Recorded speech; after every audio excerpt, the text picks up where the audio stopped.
Yeah. What a nice nondescript,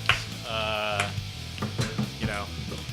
Well, Thanksgiving has come and gone several months ago. Yeah. About 8. About 8 months ago, roughly. Yeah. What time is it in the future? What time is it? Hey, when you're listening, if you're listening to this in the future, let us Tweet know at the us. time. Tweet at us and let us know what time you're listening to this episode. Don't do that, please. We'll be awake every hour of the day to respond to whenever you're tweeting at us. Let us get We'll respond to it the time that we read that tweet when we read it. Yeah. we get lottery numbers and stock numbers and. Okay, they're not time travelers, Ben. Yeah. Aww. You idiot. If anything, wait, are we the time travelers? Yeah, we're the time travelers. Oh. Yeah. Shit. We need to get the stock numbers. We need that 50s Sports Almanac. All right. Welcome to Hey Assbutt. Yeah. Yeah. You made it. You're here. Yeah, everyone's here. Everybody's you didn't here. die today. It's all here. You survived Yeah. the holidays, Yeah. and you're still here to talk about it months later. Yep. Yeah. Okay. Yeah. So, I'm Ari. I'm Travis. I'm Ben. What have you guys been Wait. doing this week? I'm Ben. What? You're Ari. You're what? He's And I'm Travis. Travis. Hang on. I thought we resolved this situation. I thought we resolved the situation like in episode 7. We never did. No. Damn it. We never took care of it. What have you guys been doing this week? Cloning you. Oh, shit.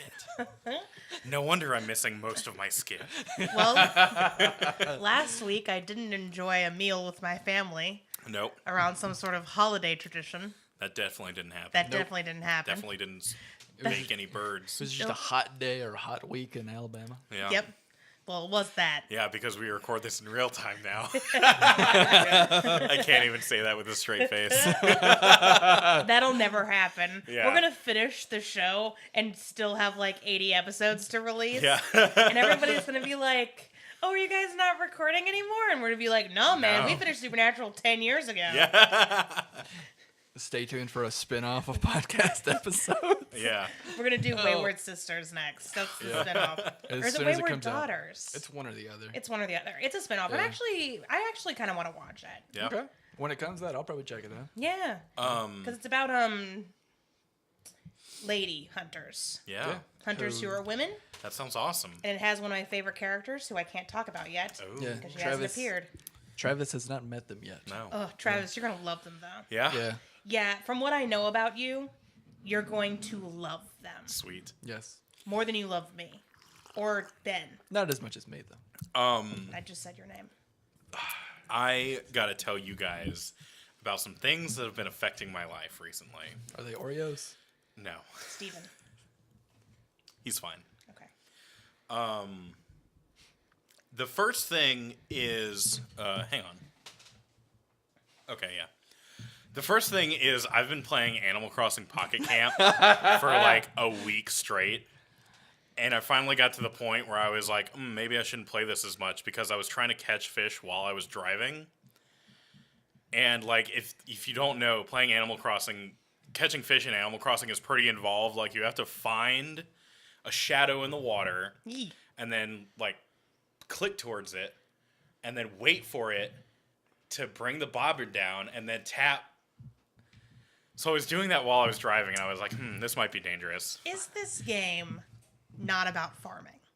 It's not about farming. No. What game is about farming? That's Harvest Moon. Okay, what's Animal Crossing about? Animal Crossing is about having a loan and owing money to a raccoon. Yes. Wait, a raccoon? Yeah. So it is about Well, farming. No. To be specific, it's about owing money to a tanuki.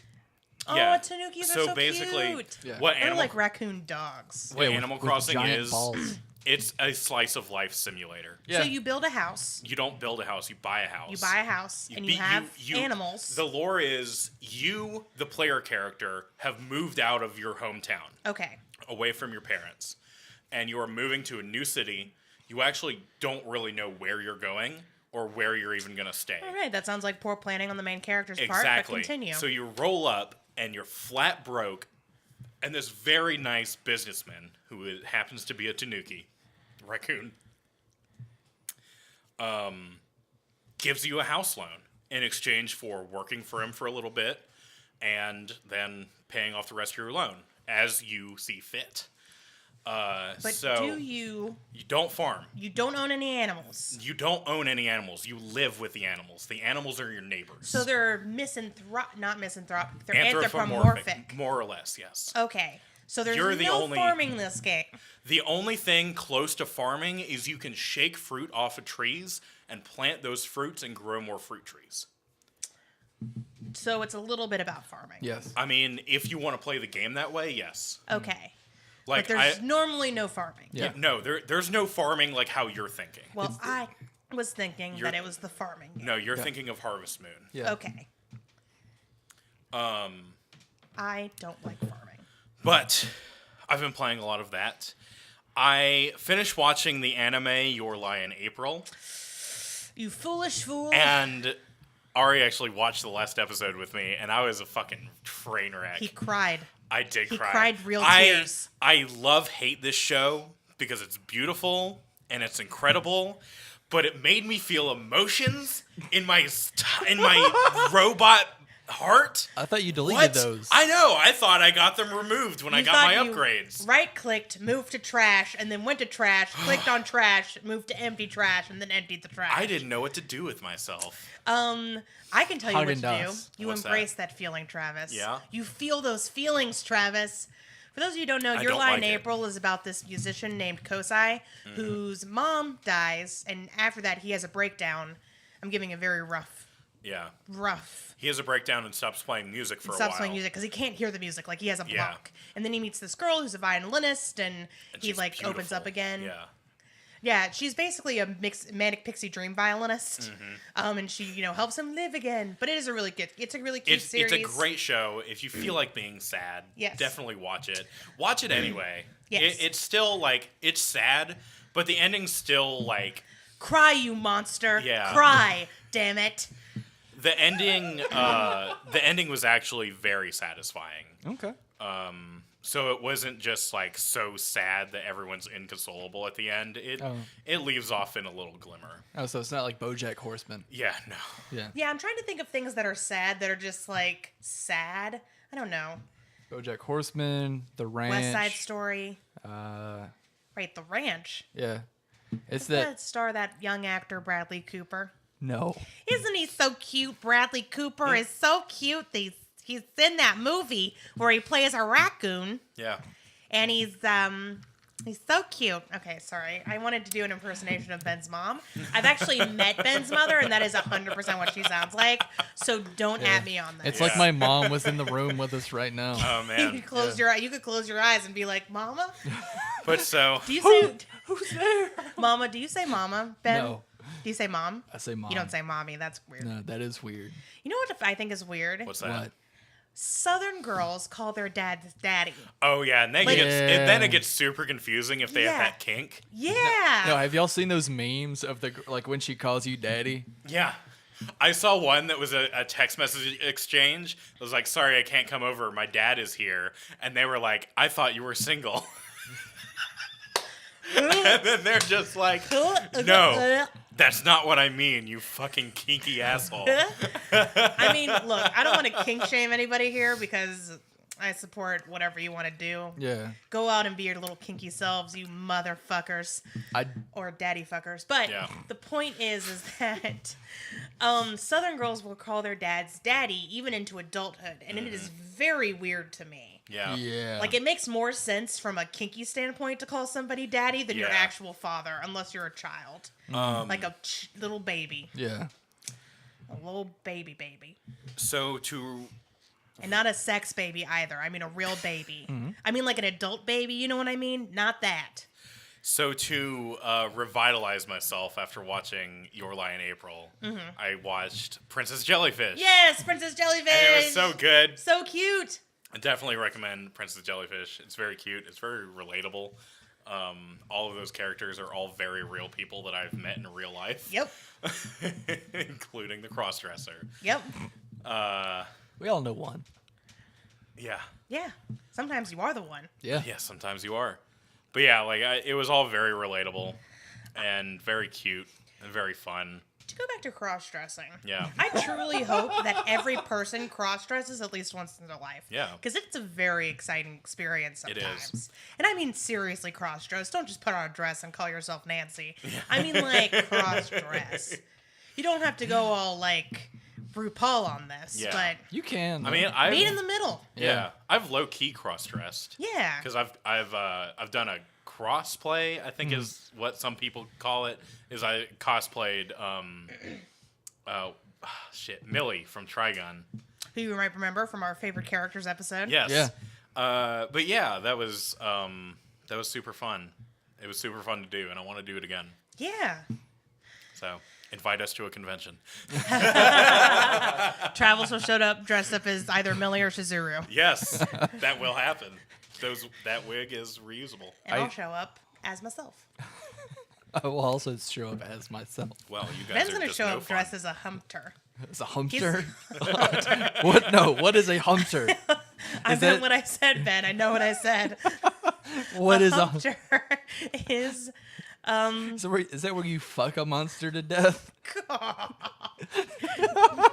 oh yes. No. A humpter is when you love hump day so much you fuck Wednesdays. You fuck Odin. Stay. All right. I don't know what a humpter is. Stop pressuring me. Ben is going to show up to convention cosplaying as a supernatural hunter. Yeah. That was the sentence I was That's what I'm trying dressed to as say. today. You cosplay as that every day. Yeah. It's either that or a pizza chef. I actually wore some plaid today. Yeah? Yeah, flannel plaid, actually, yeah. Oh, twinsies. I wore it when I went to Whole Foods. I thought, I have to dress the part. Yup. I gotta blend in with these fuckers. But yeah, that's what I've been doing. Can I talk about something that I've done? Yeah. Yeah. You watched me watch Princess Jellyfish. I did. Well, I also just watched Princess Jellyfish. Yeah. I started playing Fallout 4. Yes! And it is so hard. It's amazing! It's so hard. It's very sad. Yeah, it is Yeah. sad. It's very is sad. But yeah, watching Ari play Fallout 4 has been incredible because she's gotten very proficient at Skyrim. I'm very good at it. But Fallout 4, she's having a little trouble adjusting because the controls are a little different. Yes. For example, we play it on the PC. The sprint button in Skyrim is the left alt, and the power attack and grenade button in Fallout 4 is left alt. Hold on. Do you have to go straight into the story? Yes, I do. You have to So right now Yes. Ari in front of was- all these people. Ari was Yes. doing some, good Fallout explorating, and she comes across a bottle cap mine, and it starts beeping, and she runs away from it, and in trying to run away from it, tries to hit the sprint button, but hits left alt instead, and throws a grenade in front of her, and runs into her own grenade and dies.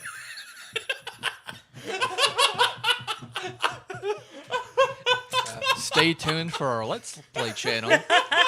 Have play. Have play. Find us on YouTube. I'm making that channel right now. Oh, God. Yeah. But that I've gotten was, slightly better at Fallout 4. it was a hilarious moment. and I I'm wanna getting relive better at it. forever. I like the game a lot. It looks very pretty. Yes, it is very pretty. It's harder than Skyrim for a couple different reasons. One, you don't just heal up automatically. Your health doesn't Yeah, see, I think that's regen. something you really started relying on in Skyrim. I really And was. there's a lot more survival skill, or not survival skill, but a lot of survival strategy. Yeah. With Fallout, where you have to you have to ration what you have to heal, and you have to heal yourself as full as you can if necessary, and then go into battle. Mm-hmm. And then you can't just blindly run into fights because people gun you down immediately. And that's the thing. When I started playing Skyrim, I did not know the concept of a stealth archer. So when I started playing Skyrim, I was just like, time to fuck some people up. Oh, yeah. And I was just swacking my sword and shooting my destruction spells. Mm-hmm. And then if I got damaged, I would just be like, oh, restoration spell, here we go. Yeah. And there is none of that. Yeah, there's no magic in Fallout. Also, it's way harder to aim for me for some reason. I don't know why. Yeah, that may be because of the way I have the mouse sensitivity in the Might game. just because I'm bad at aiming. Maybe. And when I'm doing my stealth archer thing, because I'm so sneaky, I can just I can just time it out. I don't know. When when you're busting down the doors of Corvega Auto Assembly. Yeah. You're like, ah! But I started doing I was something... the same way when I first started playing it. Yeah. I've started doing something that I haven't done in a long time in Skyrim, which is just talking to myself and being like, all right, you fucking assholes. I'm about to tear you down. I am Ari, hear me roar. Let's fucking do this. Yeah. And just concentrating really hard and being like, pew, pew, pew, pew with my gun. I don't know. Mm-hmm. But yeah, so it's a fun game, but it's also like... Yeah. Yeah, it's hard. It also could just be, I don't know what setting you have Fallout on. It's just, you started... So that's another thing. You started playing Skyrim on easy. Yes. But when you started Fallout, I don't think you adjusted any difficulties. You started it on normal. I did not. Which is the way it should be. Yeah. Well, look, all right, I'm a baby game person who only started baby games. I know. That is the excuse I'm going to keep for the next 10 years. But you've gotten so good at Skyrim. Yes. You've gotten so good at Skyrim that I feel like you can play Fallout on normal. Do you think that I should start a Skyrim game on normal now? I think you should. I have been planning a character I want to play who's basically just the most amoral person ever. Nice. Yeah. I think I'm going to make her a high elf because I hate high elves. Everyone loves those, like...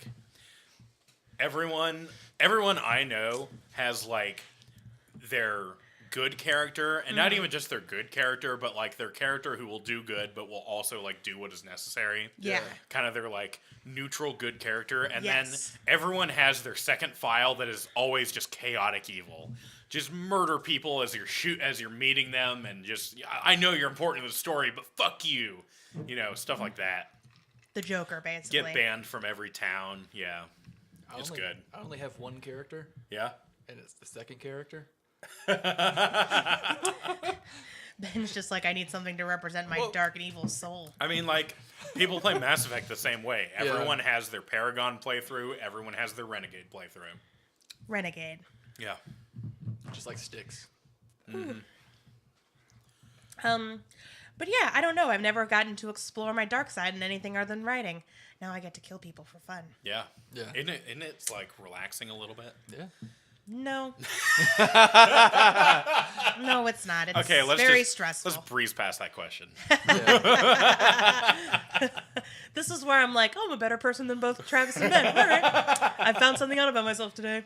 Well, I don't think this makes you a good or bad person. I don't think video games have any bearing on real life. That's the thing about video games is that they actually, everyone in the early 90s was all up in a tizzy that video games made people violent. In the 90s, today. Yeah, well, no. I mean, there's been studies now where, like, video game helps you relieve that stress because you get to kill people in a virtual world, in a game rather than actually go commit violence. Yeah. So, in a way, it helps you wind that down. It gives you that out without any real ramifications. There will be in-game ramifications. That's what role-playing is all about. Yeah. Well, and I've always kind of thought that, like, people are just garbage anyways. Yeah. So, like, adding games doesn't really do anything. That's true. Because, I mean, back in the 30s and 40s, people were just, I mean, it was Hitler but I mean, everybody went along with him and being like, hey, why don't we just put a bunch of people in an oven? Exactly. And kill them. Yeah. We're just going to gas them to death. So maybe just humans have always been garbage. Probably. And games don't really prove anything other than, like... that we need an out. That we need an out, that they're just fun. Because, I mean, I don't know. We could have a very long, very philosophical discussion that's like, but what is goodness? Yeah, oh, God, let's not. And we're actually going to plan those conversations for later. Yeah. So we'll table it. Yeah, don't add us. Ben, what's been going on in your little head this week? Your little manly head. Yeah.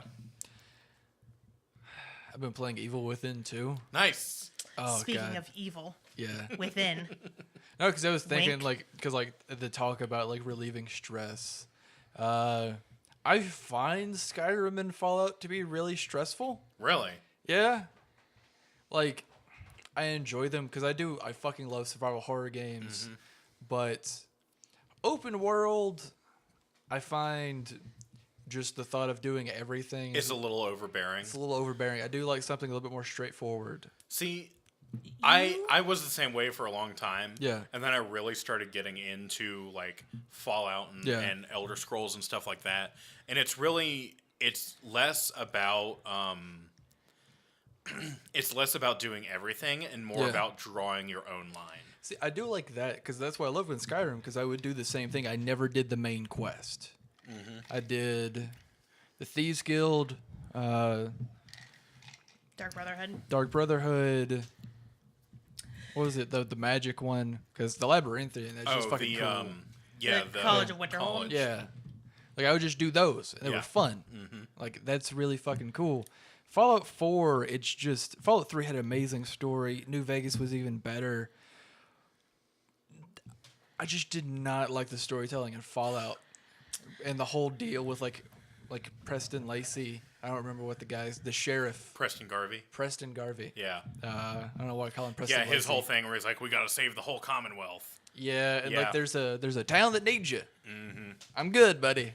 Yeah, it's a little overbearing, and it's very... Fallout 4 is very railroaded. Yeah. Literally. Apart from...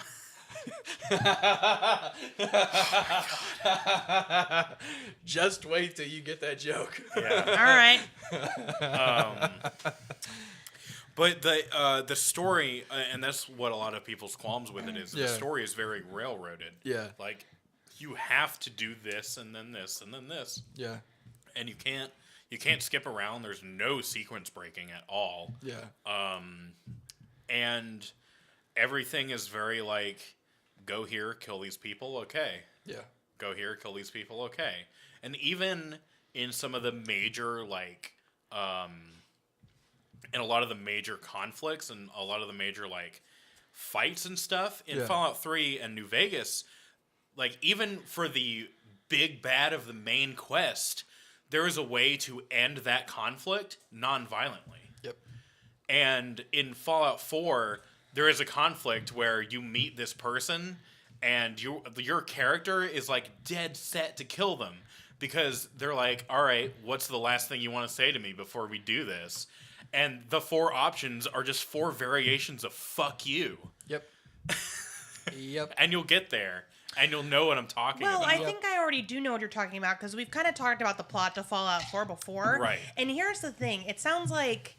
Because this is where I fall on, like, away from most gamers that I've met in that I'm not particularly fond of open world over a straight...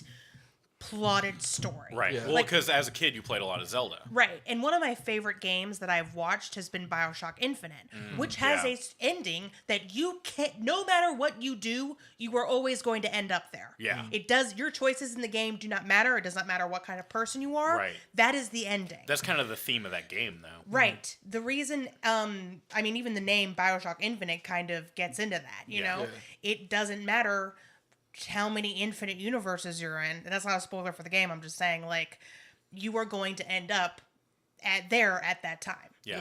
And that, and so I don't mind strict story because a story to me is more important than anything else in a video game. Yeah. That is true. If the story isn't interesting, I just don't give a shit. Exactly. You know, if the characters aren't good, then who cares? Yeah. And I have gotten more into Skyrim, which basically the character that you end up with in Skyrim, the Dragonborn, has no character. You have to create your own. You are the character. You are the character. Which is the essence of role-playing. And I don't hate that, but I don't... Because here's the difference for me from, like, role-playing, like, a tabletop game and role-playing Skyrim.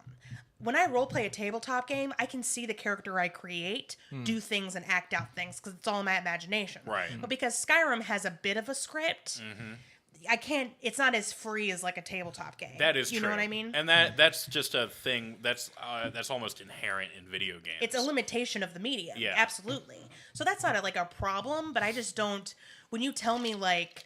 this character who wakes up, which I've named the character Miriam, you've named the character Anne, meets the guy, and I don't want to give any spoilers, but I know who you're talking about. Oh, at this point, Fallout's been out for 3 years. Oh, good point. Okay, Fallout so 4's been out for 3 years. It's the guy who's killed her husband and stolen her child, or killed her wife and his wife and stolen his child. Killed depending on how the you play. spouse, stole killed the spouse, spilled the child.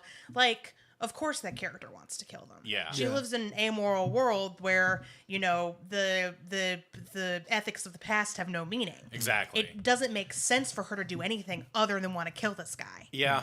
So I don't care so much that there's not a peaceful option. Right, but you have to understand that it was very jarring for Fallout fans. True, yeah. Because it was like playing the Elder Scrolls, where the character you played was a very blank slate, and you got to fill that in. True. And with Fallout 4, like giving the character a voice and the very limited dialogue options, it was very jarring for a lot of them because they were like, I can't do things the way I want anymore. Yeah. Okay, I hear you. It is making me choose this. Mm-hmm. Which, I mean, like, that's always been a thing in games, is, like, real choice versus the illusion of choice. Yeah. Well, I'd say we'd all have the illusion of choice. Yeah. Well, what's that fucking guy's name? David Cage. Yeah, let's get fucking David Cage on this. Yeah. All right. Do you know who David Cage is? No, I do not. He is a French video game designer. He is behind the Indigo Prophecy, Omicron, the Nomad Soul, Heavy Rain, and Detroit Become Human. The big thing behind David Cage is, like, looking at it from just a bare bones look at it. These games sound amazing because he wanted to make movies, but interactable. Mm-hmm. Like, the idea with Heavy Rain is that you just get to pick these varied, albeit stupid dialogue options. Yeah. Because, it feels like you have all of these choices. But in several interviews, and his philosophy with games is that his games are not designed to be played more than once. Yeah. Because of the illusion of choice. Because when you play it more than once, you realize that your choices really didn't matter at all. Yeah. So I cannot wait to get to season 6 of Supernatural. Oh, yeah? Because I have planned... No, it all ties in. Yeah, I know. I have planned... This is a supernatural podcast, after all. It is. I have planned a huge discussion about whether or not... And you haven't gotten to this yet, Travis, but I'm just going to go ahead and give a slight spoiler. Okay. Free will is extremely important to the characters in Supernatural. Right? Yeah, that makes sense. But Supernatural, the show, doesn't believe in free will. And I have proof of that. So the characters want free will, but the show itself won't give it to them? Well, the show is almost split in its opinion. Well, the thing is... I can already see a lot of it being like, this is our destiny to do this kind of thing happening. Like, I can already see that building up. And I can understand the want to have free will. Like, Sam wanting to go back to college, but it's his destiny to be a hunter. Well, that all ties in. Ooh. And that it gets... What I'm saying is that keep this conversation in mind. Okay. Because approximately 3 years from now, it's gonna come back. All right? There's so much I want to say in this moment. I know you do. And I'm telling you, we'll talk about it later. Fuck. I'm just saying. Let's time travel to 3 years in the future. I think the show. I'm gonna walk back my statement a little bit. Yeah. I think the show believes in free will. Yeah. But all of the show's actions tell me that they don't. Right. Fuck. By the time we get to season 6, I will have caught up with the show, and we can talk about this. But right now, I'm only on season 9, so unless crazy shit happens. Yeah, fucking chicanerous bullshit. Look, I'm telling you. You can't. Do you see? It's not that I don't agree with you. Oh, you do agree with me. I agree with you, but I really want to get really specific as to why I agree with you. Oh, okay. I thought you were being like, no. No, it's... Sorry, behind the scenes, just to give our listeners a taste of behind the scenes. Sometimes I'll make comments on the show, and Ben's like, no, ma'am. You don't know this yet because you're not at season 24. That's not what happens. That's not what the show is about. And I'm always like, oh, okay, I thought I had a pretty good idea, but... I love being able to say that now. Hey, enjoy it now because it's not going to last forever, okay? I'm catching up. Aren't we all? Yeah. So, all right. Well, look, at the end of season 6, we will talk about it. So, all right. But We'll time travel back to here and talk about it. Yes. Oh, hey, Ari. Okay. Yeah. Let's get into it. Yeah. The meat of the episode. Yeah. For this first section. Last week, I gave us an assignment. Yep. And we all waited till the last minute we to all do it. waited until tonight. She did call it homework. See, that's the problem. You said I have homework for you guys, and we were like, ugh. I should have been like, I have a project you need to get done today, the day I gave it to you. That would have gotten done today. All right. Just like today. All right. Well, then. Travis, what you got for us today? Let's talk about your movie. So, yeah, Ari's assignment was take a piece of media and, like, transcribe it into a movie. And the thing I would love to see transcribed into a movie is the book The We Free Men by Terry Pratchett. It's a Discworld book, follows the character Tiffany Aching and these little, like, blue fairy folk called the Knack-Mack Feagles. Okay. And basically,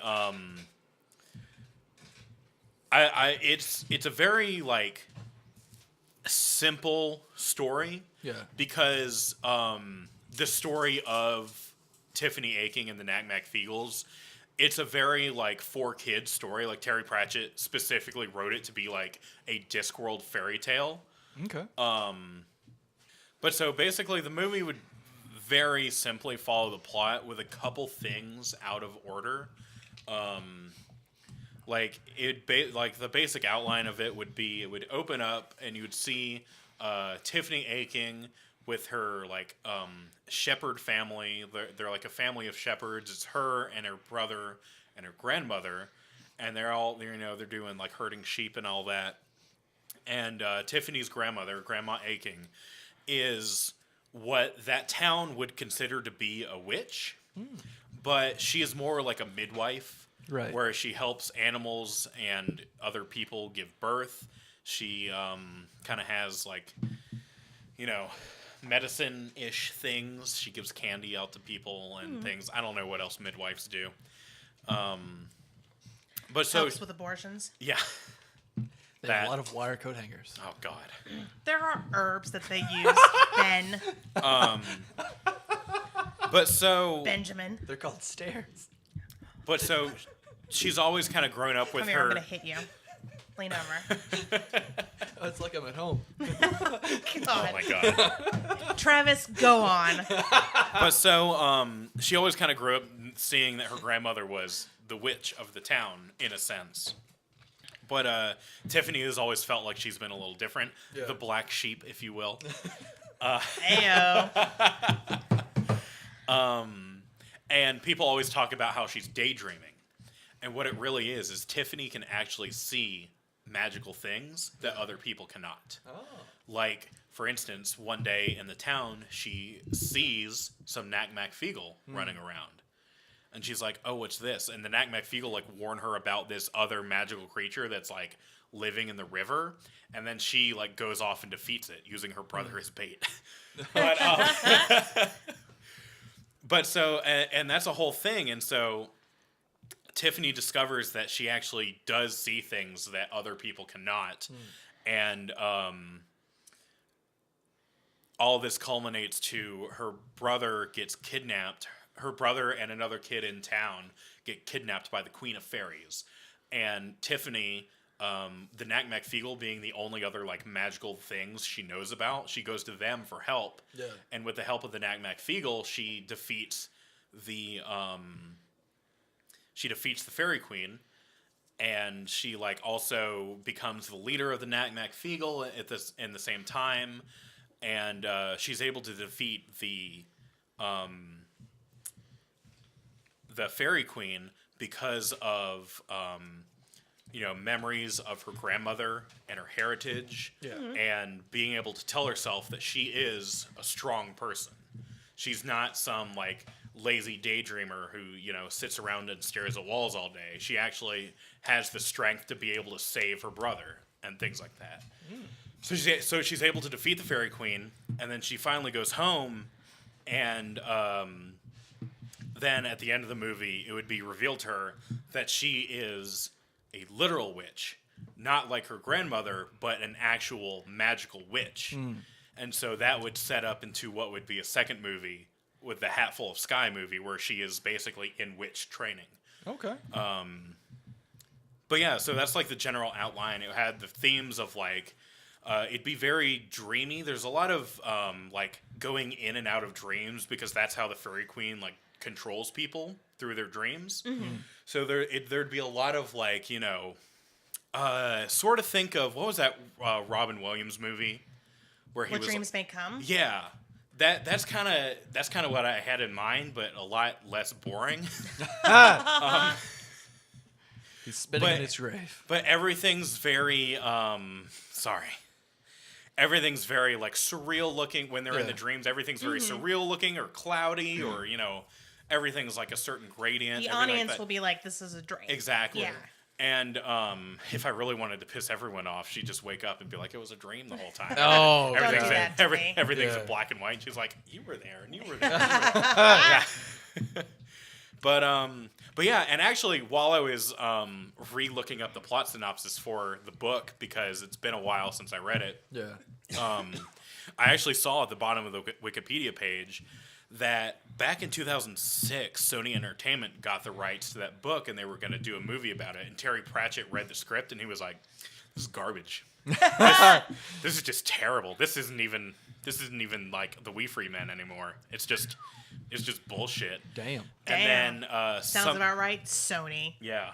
Bastards. And then somehow his daughter was able to get the rights back, or Terry Pratchett was able to get the rights back before he died, and now his daughter is working with the Jim Henson company Ooh. to work on a movie, and that was revealed in like 2016 or something like that. So Okay. I am super pumped for whatever this upcoming We Free Men movie is. That sounds awesome. I would Hell love to see yeah. that. And that's your ideal That's We my Free Men movie. Okay. Yeah, pretty much. I mean, that's how I would do it. I like it.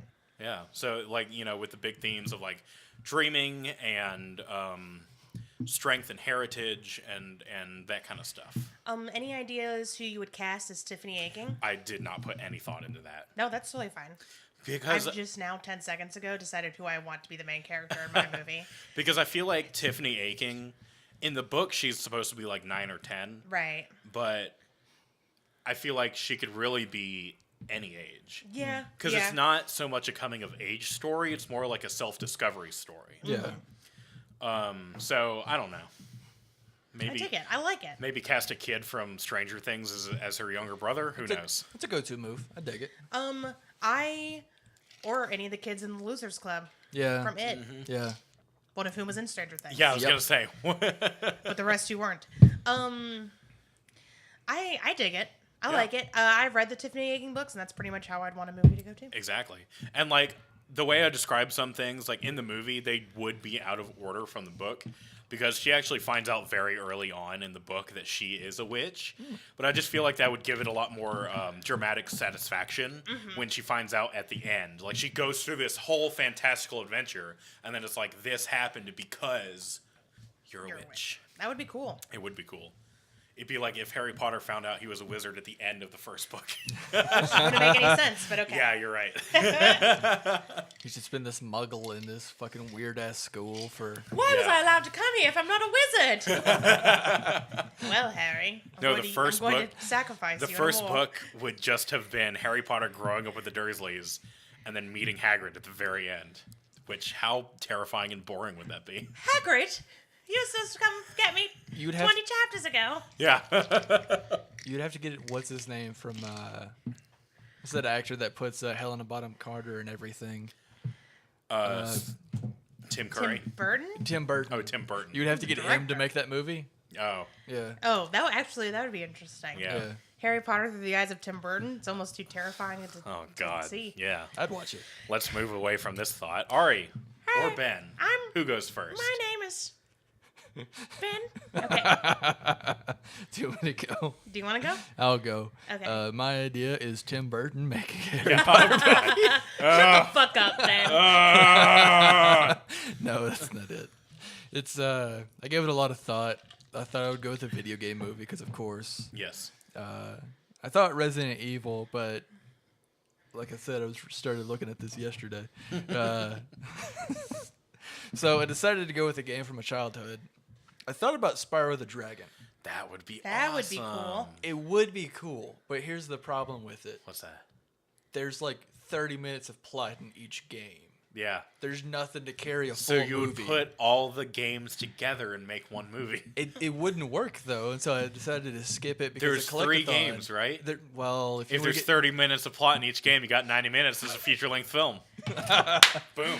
Bam. Well, if you want to get into like the nitty-gritty, there's like 6 or 9 of them. Oh god. But damn. only Insomniac only made the first 3. Right. But the game I decided to go with was Mega Man Legends. Nice. Because it would be very much like it would be an action movie. It was something you can knock that down to an hour and a half, 2 hours. Oh tops. yeah. Mega Man is very actiony. Legends, yeah. Well, the platformers, sure, you can. I would call that action, but there's all the story from like the early ones is just Mega Man against robot masters trying to defeat Einstein, Right. with the help of what's his name that stole ideas from Nikola Tesla. Dr. Light. Dr. Light, sure. I don't know if that's actually his name. That's not actually his name. Don't at me. Isn't it Edison? Yeah, it's Edison is the Oh. guy that was. Yeah, Edison is based on Light is based on Edison, and Wiley is based on Einstein Oh, okay. because of the Manhattan Project. Gotcha. But in Mega Man Legends, the idea it has nothing to do with the Robot Masters, Dr. Wiley, Dr. Light, none of that. Throws that out the goddamn window.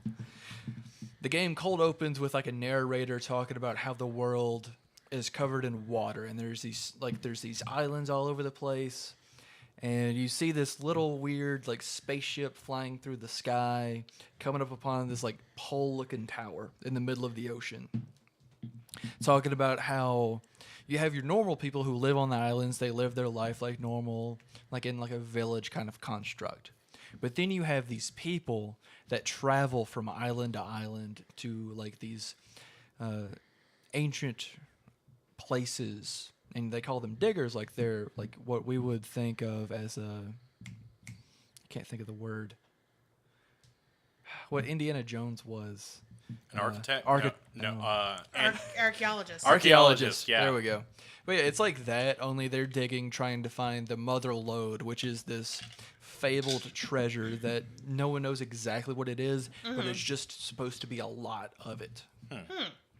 And so... Whatever it is, there's a lot of it. The mother lode. Sure. And so we see Mega Man going through this tower. I'm just going to cut it down to what I want the movie to be. And so we have Mega Man running through this tower, defeating these enemies, like just mowing them down, as Roll, who is essentially... She kind of gives you information and maintains your radar and things like that throughout the video game. And she gives you tips and stuff like that. But then... So is she like... Would she be kind of like the person, like the tech person in a room... Yeah. Talking in an earpiece to Mega Man, Very like much in every so. CW superhero show. Very much so. Like Oracle from Batman. I have thoughts. Oracle from Batman, Navi, and Legend of Zelda, things like that. Menda in also Legends of Zelda. Yeah. And what's her name? That purple ghost lady from Skyward Sword? Fee. Fee. We'll talk about that another time. But anywho, so we have Mega Man running through, defeating enemies. And then he finally like busts through like this puzzle, and then we see this giant enemy that like bigger than everything. Everything else has been like the size of maybe like a cow at the largest. This goddamn thing is the size of like a small building. Damn. And so we have Mega Man like jumping through, like rolling away from attacks and things like that, just taking this bastard down. And as soon as he defeats him, he finds this massive crystal, which is a power source in this universe. Because that's what they're using to power cars, the ship that we talked about earlier called the Flutter. And so we get through that. And so he gets to the top of the tower, and he's trying to, like, the ship is, like, still waiting for him. He's waiting for the ship. And as, like, he goes through the door, he's like, oh, I wonder where Roll is. And that's when we see the door open from behind him. Don't do that. And so, but what do we see but the giant-ass monster? The big fucking robot. You see the eye glow. And that's when he looks back and says, oh, well, I don't know what the fuck to do in this situation. And he, like, looks down. And he's like, oh, gives a smile and says, see ya, and, like, jumps off the side of the tower. And then like the robot just like slowly like tries to walk over towards the side, and when he gets close, that's when the flutter comes up really fast, and he just like falls backwards on his ass. Nice. And then that's when they fly off. And they're having a talk about how dangerous it was, like stuff like that. Roll's getting at him, being like, "Oh, you could have died in there. We couldn't have gotten to you anything. Like, what is Grant supposed to do? And I got this little monkey in a diaper. What the fuck is he gonna do?" Like, for real, there's this little monkey robot named Data. Sure. He maintains your saves in the game. Oh, cool. But he's very adorable. I would love to have a little plush of him. Oh. Please at me. With plushes. Yay. And so, like, Roll is giving Mega Man Volnut to be specific. Mm-hmm. And Roll is giving Mega Man Volnut just the business about how he could have died and, like, things like that. And that's when we hear from the engine room that things are going wrong. That they're running out of power, the crystal is failing and everything like that. And you have this action sequence of like them like trying to fix everything, but they just can't. Like nothing's fucking working. They can't get the crystal to work. It's the wrong kind. And that's when it crash lands into this island. And that's when they crash. And so like everyone's fine. They crawl out. And that's when the police show up. Like actual just cops with a detective. And they start talking about how there's like they thought they were pirates because there's been a scare of them, like they've been seen in the area and like things like that, and they're just terrified of these bastards coming to get them. And so that's when like Gramps, like the eldest member of this trio, or quadrio if you want to be specific, counting Data, even though he doesn't talk. And so they take Gramps to the police station to fill out some paperwork so they can get like we'll call them visas, Sure. and things like that. And like Mega Man and Roller talking that they need to like move along and like get everything ready, and so they can get back, and they got to find a crystal and things like that. And so that's when they finally get through. They get their paperwork, they get their IDs. But as soon as they get on their way to the police station, that's when the pirates attack. And we have this. The first, in the game, you have to fight these 3 robots to get, like, this key to get to the main part of the city. But what I would do is just, like, have Mega Man, like, easily defeat those 3. It wouldn't be, like, in the video game. And then, like, as soon as he gets to the door, he's, like, reaching the key towards. That's, like, when you finally get to meet Tron Bonne, who is this female pirate, who in the video game, like, there's this...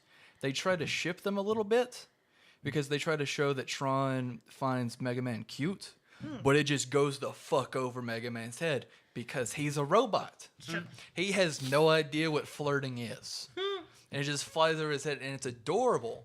Because like in one of the best scenes in the video game, there's this little dog named Paprika who hates Tron. Aww. Because it sees her, like you see Paprika like chase her around a little bit. And then, like, when you go back through, and there's, like, this, like, backwards, like, there's this backtracking that you have to do that I would skip over. There's this cute little scene where Paprika has Tron treed up a light pole, and she's just, like, grabbing it as hard as she can. And Mega Man, like, bends down and just says, "Hey, you can't treat girls that way." And that's when, like, Paprika, like, bites, like, just jumps at him and tries to bite his nose, and, like, Mega Man falls on his ass. And Paprika runs off, and Tron just, like, slowly slides down the pole with, like, this daw face on, just thinking it was, like, the cutest thing ever. And, like, that's when she does this trope that I don't know how I feel about, this cliche, that she just is this massive asshole to Mega Man at any time. And so she does that, and like Mega Man's just like, girls are weird, man. Yeah. But anyhoozle, he would fight her in this giant 4-legged spider robot is the best way to do. You'd have like another action sequence kind of thing. I see this was produced by the man who produced Wild Wild West. Yeah. Yeah. It's not that big. Yeah. But maybe like if you put you never played Metal Gear. I can't use that for reference. I can't use my banana for scale. Oh, damn.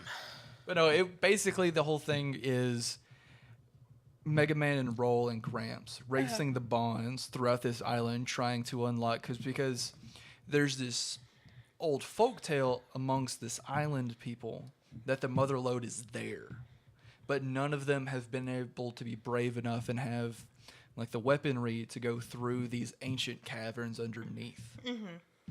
And so the idea is with like Mega Man would be racing them, and like every time they meet, there's this massive giant like robot battle. But he's like in the game, he's like 13 or 15 tops. But he's 3/4 robot, so he's kicking ass and taking names. Sure, yeah. And like he fights like at one point you fight this giant like what do they call it?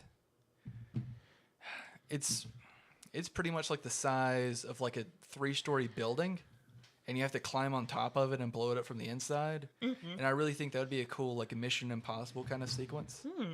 But in the end of the game, you actually find out that it's not actually the mother lode, because Mega Man goes through like all the caverns, gets all the keys, gets all the upgrades, and he gets down to the bottom of the last dungeon after like the Bonds have nothing left. They're leaving the island, tails tucked between their legs. Sure. The surf bots are carrying them as much as they can. There's these they're like the size of like 3-year-olds or 2-year-old toddlers. Aww.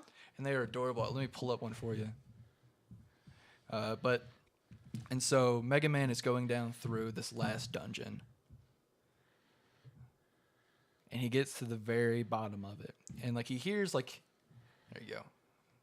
Aww. Yeah, Those are so cute. Surbots are fucking cute, and so he fights his way through. He's seeing like these giant ancient monsters no one's ever seen before, and he hears tale and talk through these texts that he finds of a Mega Man Juno. And he's like, well, maybe he's related to me because he has no idea what the fuck his family is or who they are. Sure. Where he comes from or who his people are. And he gets down into the last room of the dungeon. He's like, oh, man, this got to be where the treasure is, right? But all he sees is this white... Like, if Mega Man is like 13 or 15, this guy is probably 24, 26, something like that. Yeah. Like, and he finds Mega Man Juno. And Juno tells him once he has been activated, that Mega Man Juno has been activated, the Apocalypse Protocol is put into place. Oh, God. And that he is supposed to wipe out not only Cadillac's island, but the rest of the planet. Damn. And so the game ends with this culmination, like this truly ultimate battle of Mega Man fighting the better version of himself. Wow. And I think that would be it would be like the culmination of like, you got Die Hard, Mission Impossible, like enough sci-fi and fantasy for it to be interesting. And I really think if I had put the time down and actually worked this and taken this from maybe like a C-, I could probably at least get a B+ out of this. Sure. Yeah. But like they talk of like casting folk, I would not do a live action. Oh, you do like an animated? I would probably do animated. Yeah, I was gonna say this sounds like it'd be really good as an animated thing. Yeah, I wouldn't do live action either. If I couldn't get like the real people who did the voices for the game, I would go with the guy that played Michael from Stranger Things would be probably a great Mega Man Volnut. Oh yeah, nice. I really think Max would be a really good, also from Stranger Things, would be a great role. I would try and get Mark Hamill to do Gramps because I think that would be funny as hell. Yeah. And I would try and get either Mike Tyson or Sam Jackson to be Data. That's a joke. I would probably also just get Mark Hamill to do like a little like dumb voice for that because I think that would be fun. Yeah. Or maybe the guy that did Edward Elric. Oh, Vic Mignogna. Yeah, Vic Macaroni. He would be. We're sorry, Vic Mignogna.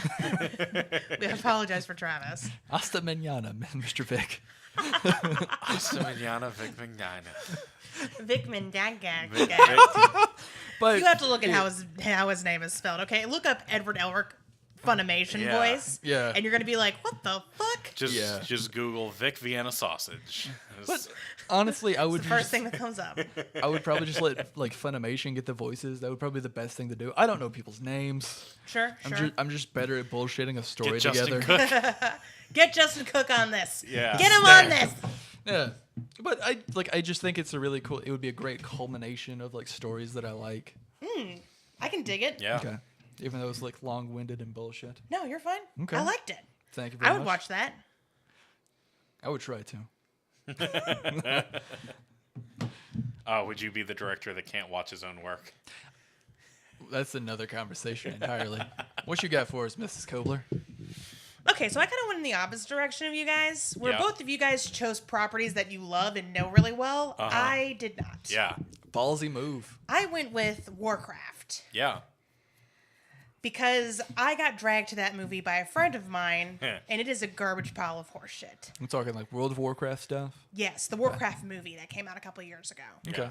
How long ago did it come out? 2016, Yeah. Really? 2015. Yeah. Yeah, it feels like it's been 10 years. Yeah. God. And while that movie does look beautiful, it is plagued with problems. Mostly that it has too many things going on. It's trying to set up too much shit. There are too many characters. If you know nothing about Warcraft, you're going to be like, what the fuck is going on? Yeah. Which is how I was. Yeah. I feel like if they had just maybe like I know nothing of WoW Yes. at all. I know it's a thing. I know it's an MMORPG. That's it. Well, and World of Warcraft is an MMO based on the RTS Warcraft. Oh Jesus. Yeah. And there is a ton of like books about it and, you know, what I call published fan fiction. Yeah. Extended universe stuff. Yeah, And yeah. a ton of lore that all of these characters connect to. Yeah. But that didn't make a very good movie. And here's the thing. The guy who directed, his name's Doug Jones, son of David Bowie. Not the guy running for Senate in Alabama. No. No. Vote December 12th. In the past. Unless you're voting for Roy Moore. Stay home. Yeah, you can mail those in. Right? Vote on Facebook. Vote on Facebook. Who would you have preferred to have won? It's too late now. Yep. Second. I shouldn't say that about Roy Moore. He's our next senator. Yeah, we should probably cut that. No, I won't. All right, what you got? Okay, so Doug Jones loves Warcraft. Yeah. He loves it so much that he couldn't tear away from the Warcraft lore and make a good cohesive Yeah. movie. Yeah. He couldn't let it all go. So I threw everything about Warcraft out the fucking window except for some basic concepts and names, and decided to write a prequel story. That's not a bad idea. No, it is not. God damn.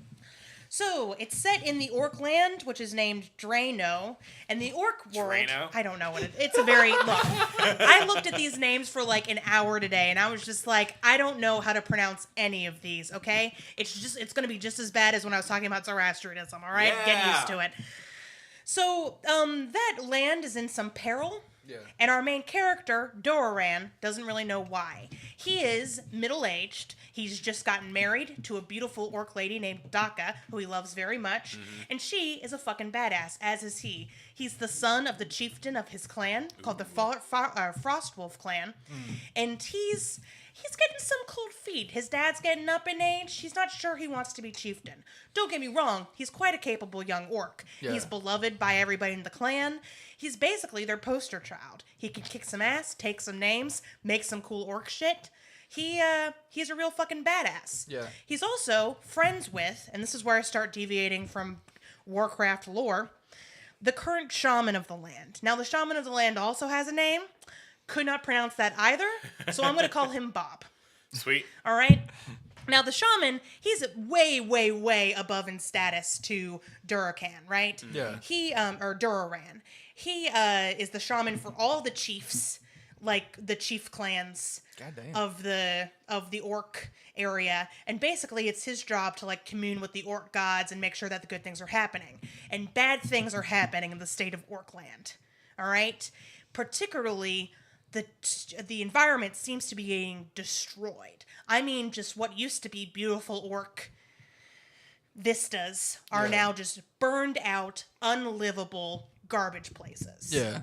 So much so that a separate clan of orcs, the Draenei, have had to move from their lands and are kind of moving into the orc land, all right? Yeah. And, the Draenei, I don't know what they are. They're like part human, part orc, something like that. So the Pork. Bjork. Pork. Part human, part orc.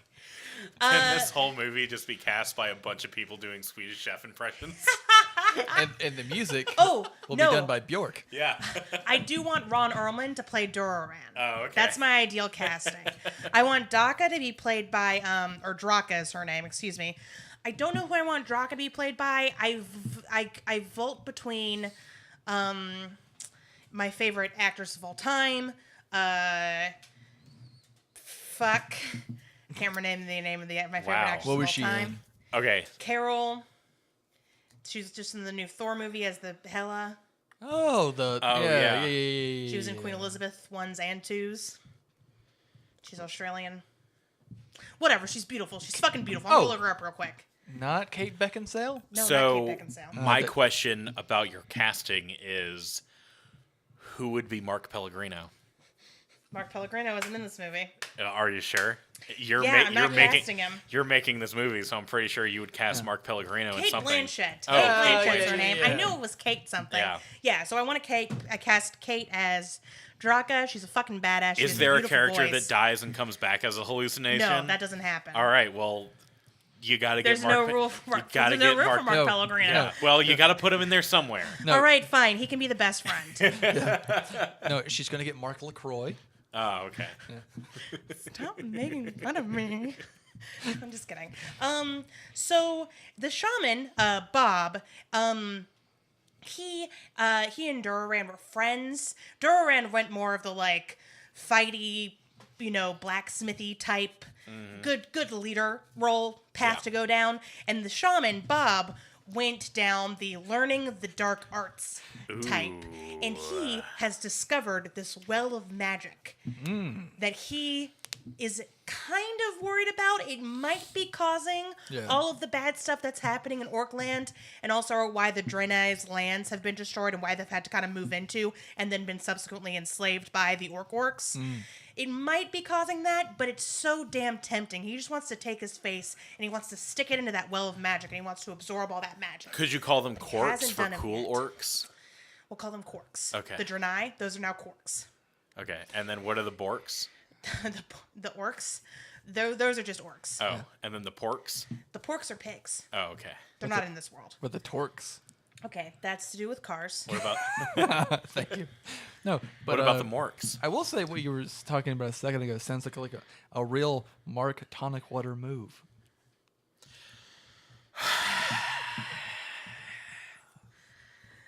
Anyways, so I gave you a segue. Duraran's been going to his friend Bob a lot, trying to get his advice. He's not, tradition says that he has to take the crown. Right. But he's not sure if he wants to. He's thinking about passing it off to his best friend, who, maybe while not as capable of Duraran, wouldn't be a bad chieftain. Yeah.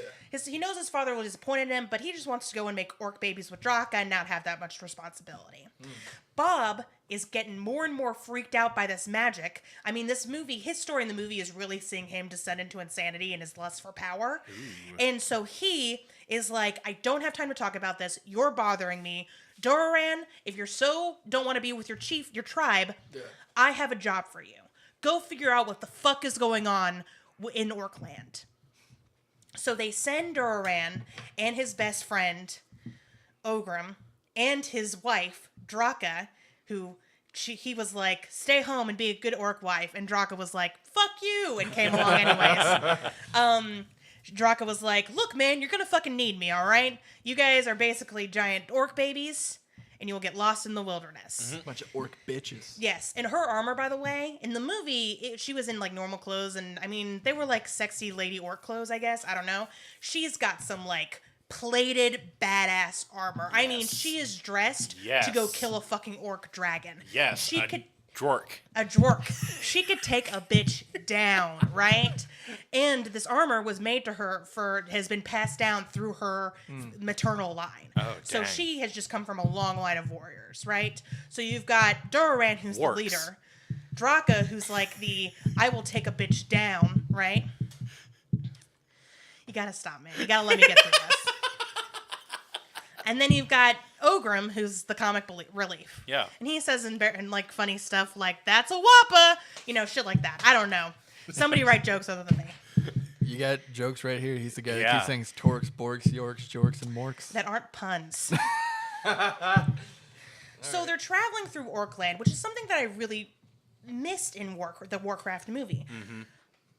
I wanted there to be more traveling and looking at the space, and there was traveling. You got to see them go from the Orkland to the human land, which happens at the beginning of the Warcraft movie. Yeah. But I wanted to discover this Orkland. It seems really cool. Yeah. So the Lork to the Hork.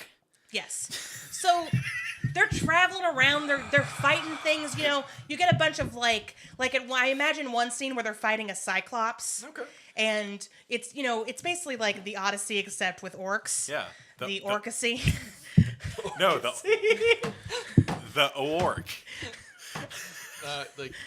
It's O''ORC. No, when you said that they were fighting a Cyclops, yes, my immediate thought was that why would an X-Men character be in this movie? Please stop. Both of you. I hate both of you. You know, I almost went with what my ideal Hercules movie would be. Yeah. And I decided against it to do this fucking thing instead. Dang.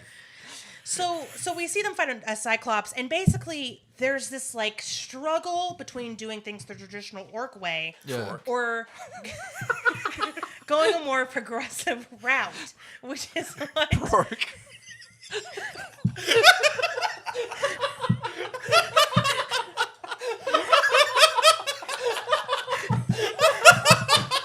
Okay, both of you leave the room so I can finish talking to a microphone by myself. I'm gonna throw up. And then I will tell you when it is done, and you guys can come back in here and we can watch the goddamn episode. Okay.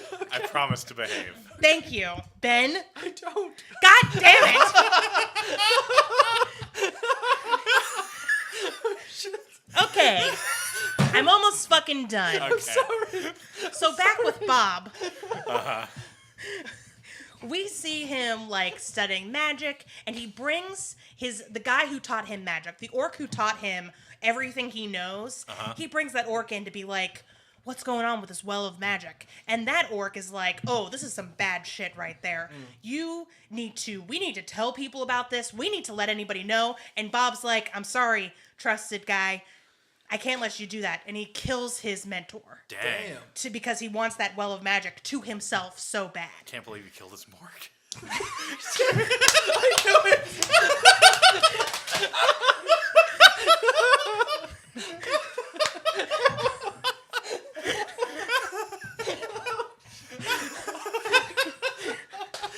Okay.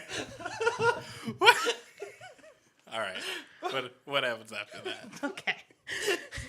So they run into the Cork, the cool orcs, who are like, yeah, we don't know what's going on, but it's some dark and evil magic. Mm-hmm. And so they come across this dragon's lair.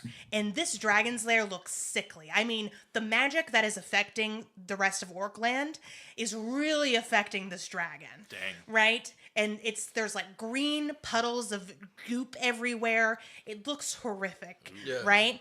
And so the dragon comes out and is like, oh, I'm going to fucking attack you guys. And we have this really emotional scene between before that happens, we have this emotional scene between Doran and Draka, where Doran's like, I don't understand why you can't just stay home and like let me take care of everything. And Draka's like, this isn't about me. This is about your fear of becoming the chieftain.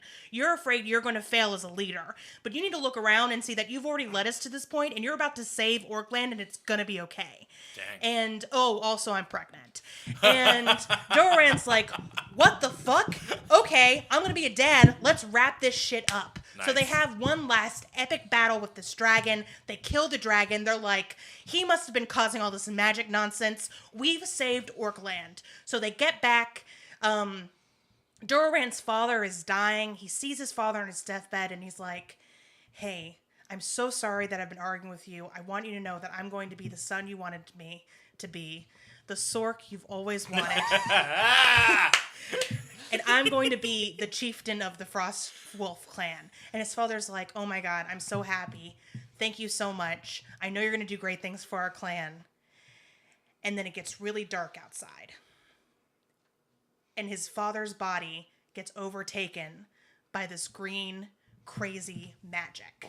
Because it turns out that Bob couldn't resist the magic anymore, has basically just gone knee-deep into it and has gotten possessed by whatever this magic is. Dang. And so he has tricked the king. He's worm-tongued the king and basically being like, we have to leave Orktown. We have to leave Orkland. We have to go to this human land now.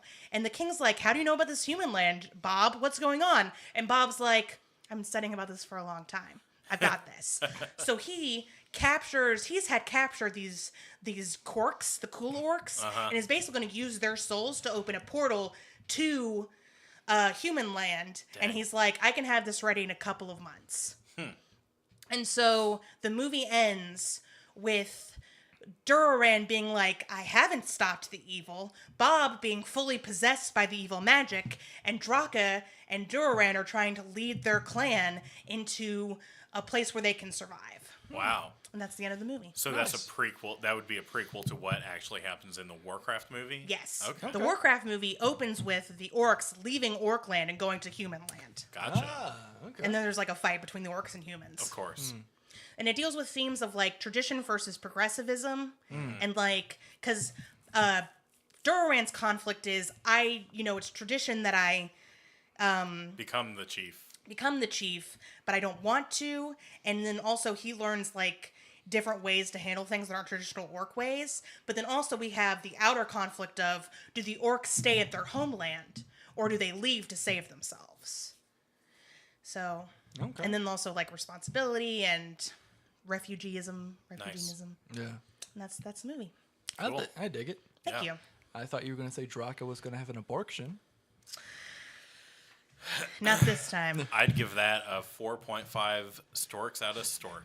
Out of one stork, that's pretty amazing. Yeah. Oh, I feel like we're in what's that awful Sony Smurf movie where they say Smurf instead of like they add Smurf to every word. Like, that's Smurf amazing. Oh yeah. That's smurfed up, man. Yeah. What, They the say Smurf? that. They say that in Yeah, the movie. yeah. It's upsetting. Yeah. Well, thank you for listening, and I was happy to listen to y'all's too. I thought they were really interesting. Yeah. I am both sorry and not sorry that we fucked with you so much with yours. Oh, you I'm not fucked with sorry me at so all. much. That was. I'm sorry. I thought we got some gold Patreon. It was too good. Footage. Yeah. It was too good. No, I threw my all notebook that's at going in. Travis. Yeah, the notebook is somewhere. I don't know where It's it behind actually your went. head. Yeah. Okay. That was a solid throw. It landed like flat on that desk. I know. I'm really good at throwing, actually. Yeah, So nice. I threw it at Travis because he made a bad joke.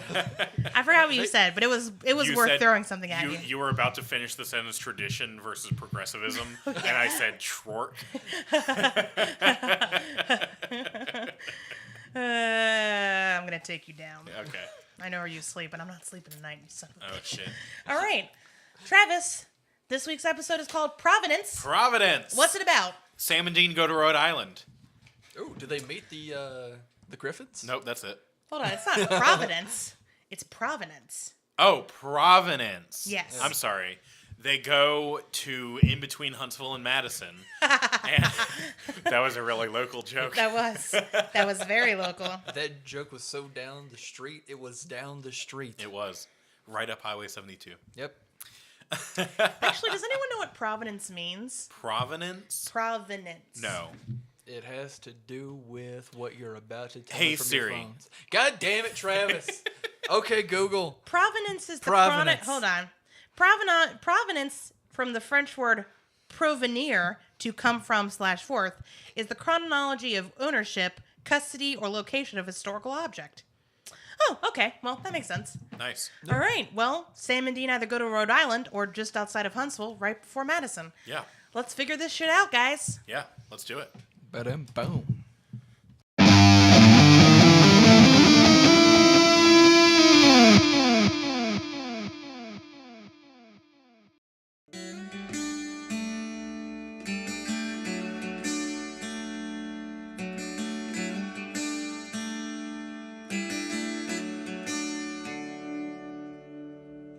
Every day, cryptids suffer. They are hungry, tired, starved for attention. Here at the Cryptid Reserve and Protection Service, we are dedicated to giving to cryptids in need. you can say, I won't stand by while innocent cryptids suffer. For just 16 cents a day, you can give a human sacrifice to the carnivorous tree behind your grandmother's house. Call today. Call tomorrow. Call 10 days ago. Call 1-666-2727 and sponsor a cryptid today.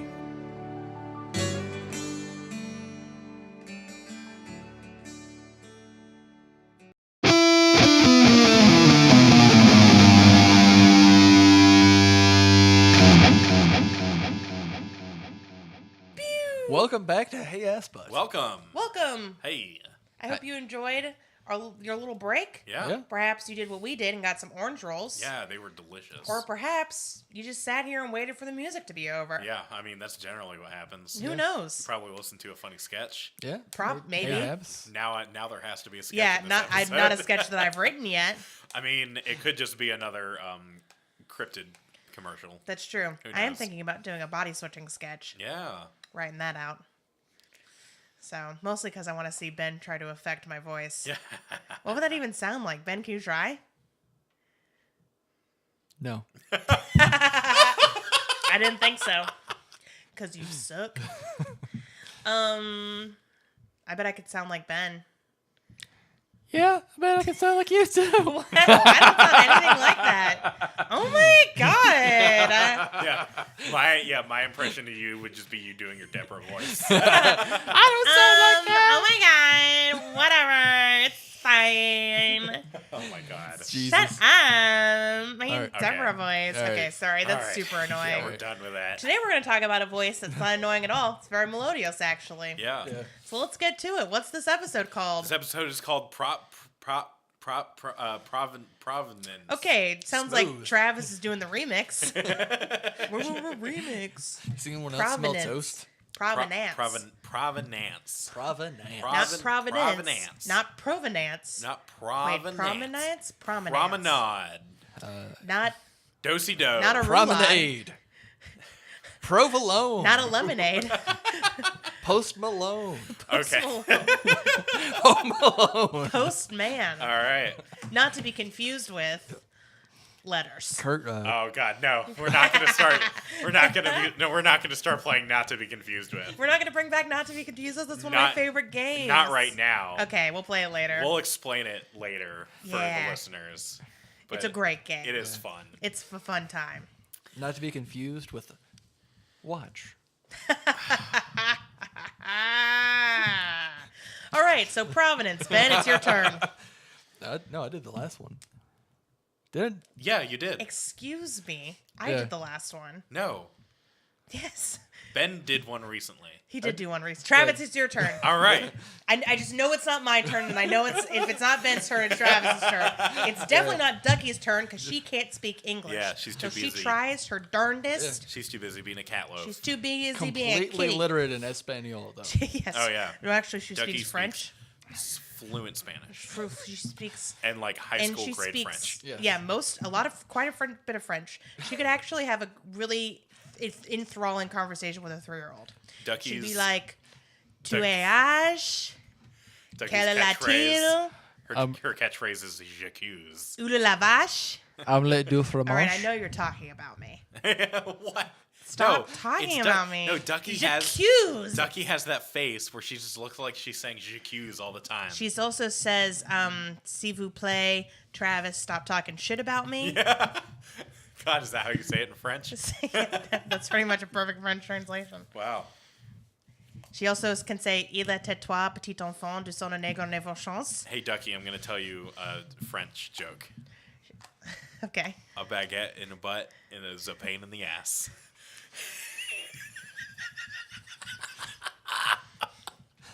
Every time I tell Evan that joke, he's about to punch me.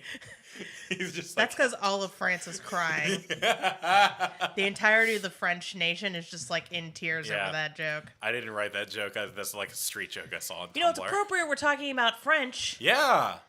Because Why? the French, because provenance is a French word. Is it?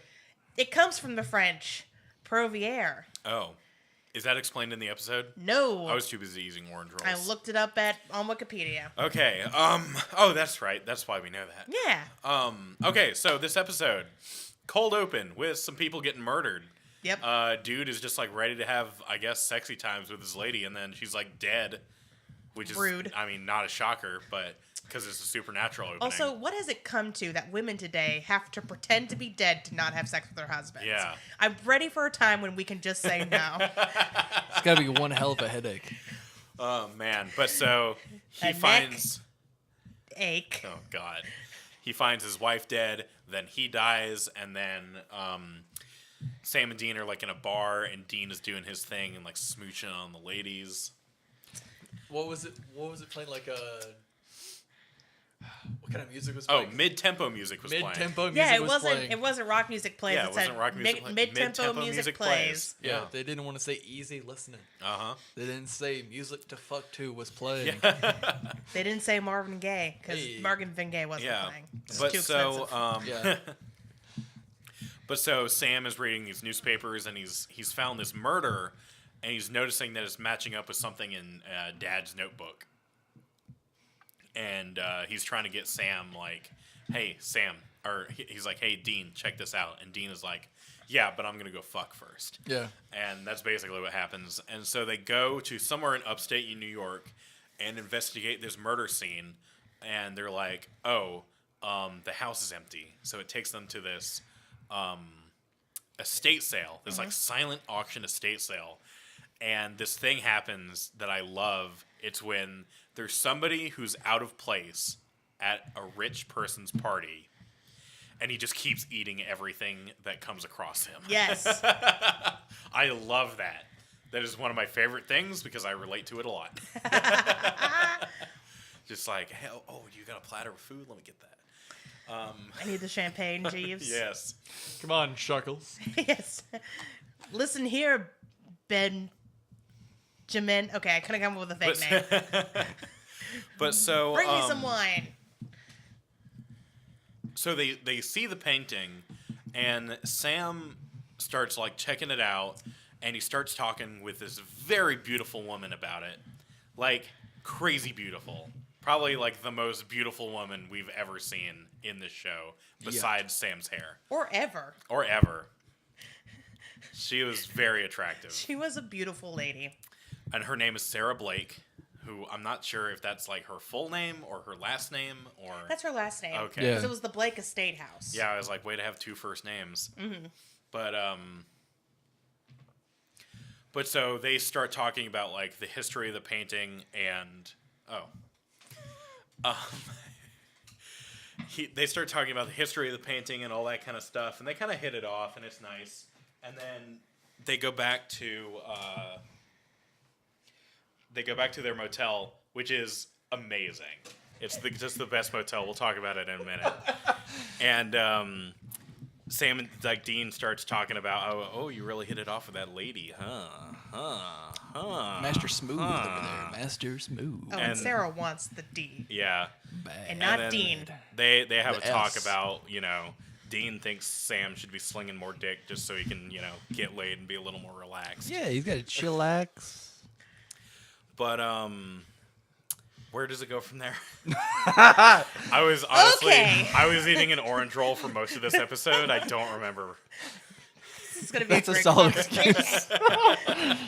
All right, so I mean, like, So basically, they I don't remember what they happens either. they figure out like who is in the picture. No, Yeah. Sam and Sarah go on a date. Oh, that's right. Yeah. So Sam and Sarah, Dean's like, you gotta sling more dick. And Sam's like, is this because I need to figure out what's going on with this, like, estate sale? And Dean's like, yes. So they go on a date and they talk about their feelings and their history. They go to like a 5 echelon star. Yeah, place. they go to a Yeah. very fancy restaurant. Yeah.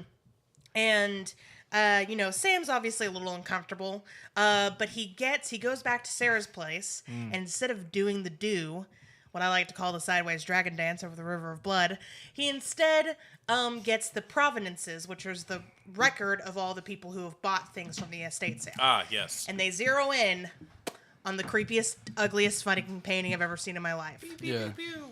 Like, it's not so much like Bosch levels of weird and creepy. No, that would make it better, I feel Right? like. Yeah, exactly. Yeah. It's just one of those weird, like, old school family portraits. Yeah, that people buy for some reason. Yeah, where, like, no one looks happy because they all have to stand still for so long. Yeah. And, yeah, it's just like, why would you buy this? This isn't even your family. Yeah. And it's probably not even, like, a famous artist that did this. No, it's just like some jackass who needed pasta that night. Yeah. And he was just like, okay, well, I guess I'll get this shitty family photo. But so, so they get the Provenances and they do, like, a search on who the family actually was after that, I think. Yeah. It's like Isaiah Miller or Brown or Isaiah something. Merchant. Yeah, Merchant, Isaiah yes. Merchant.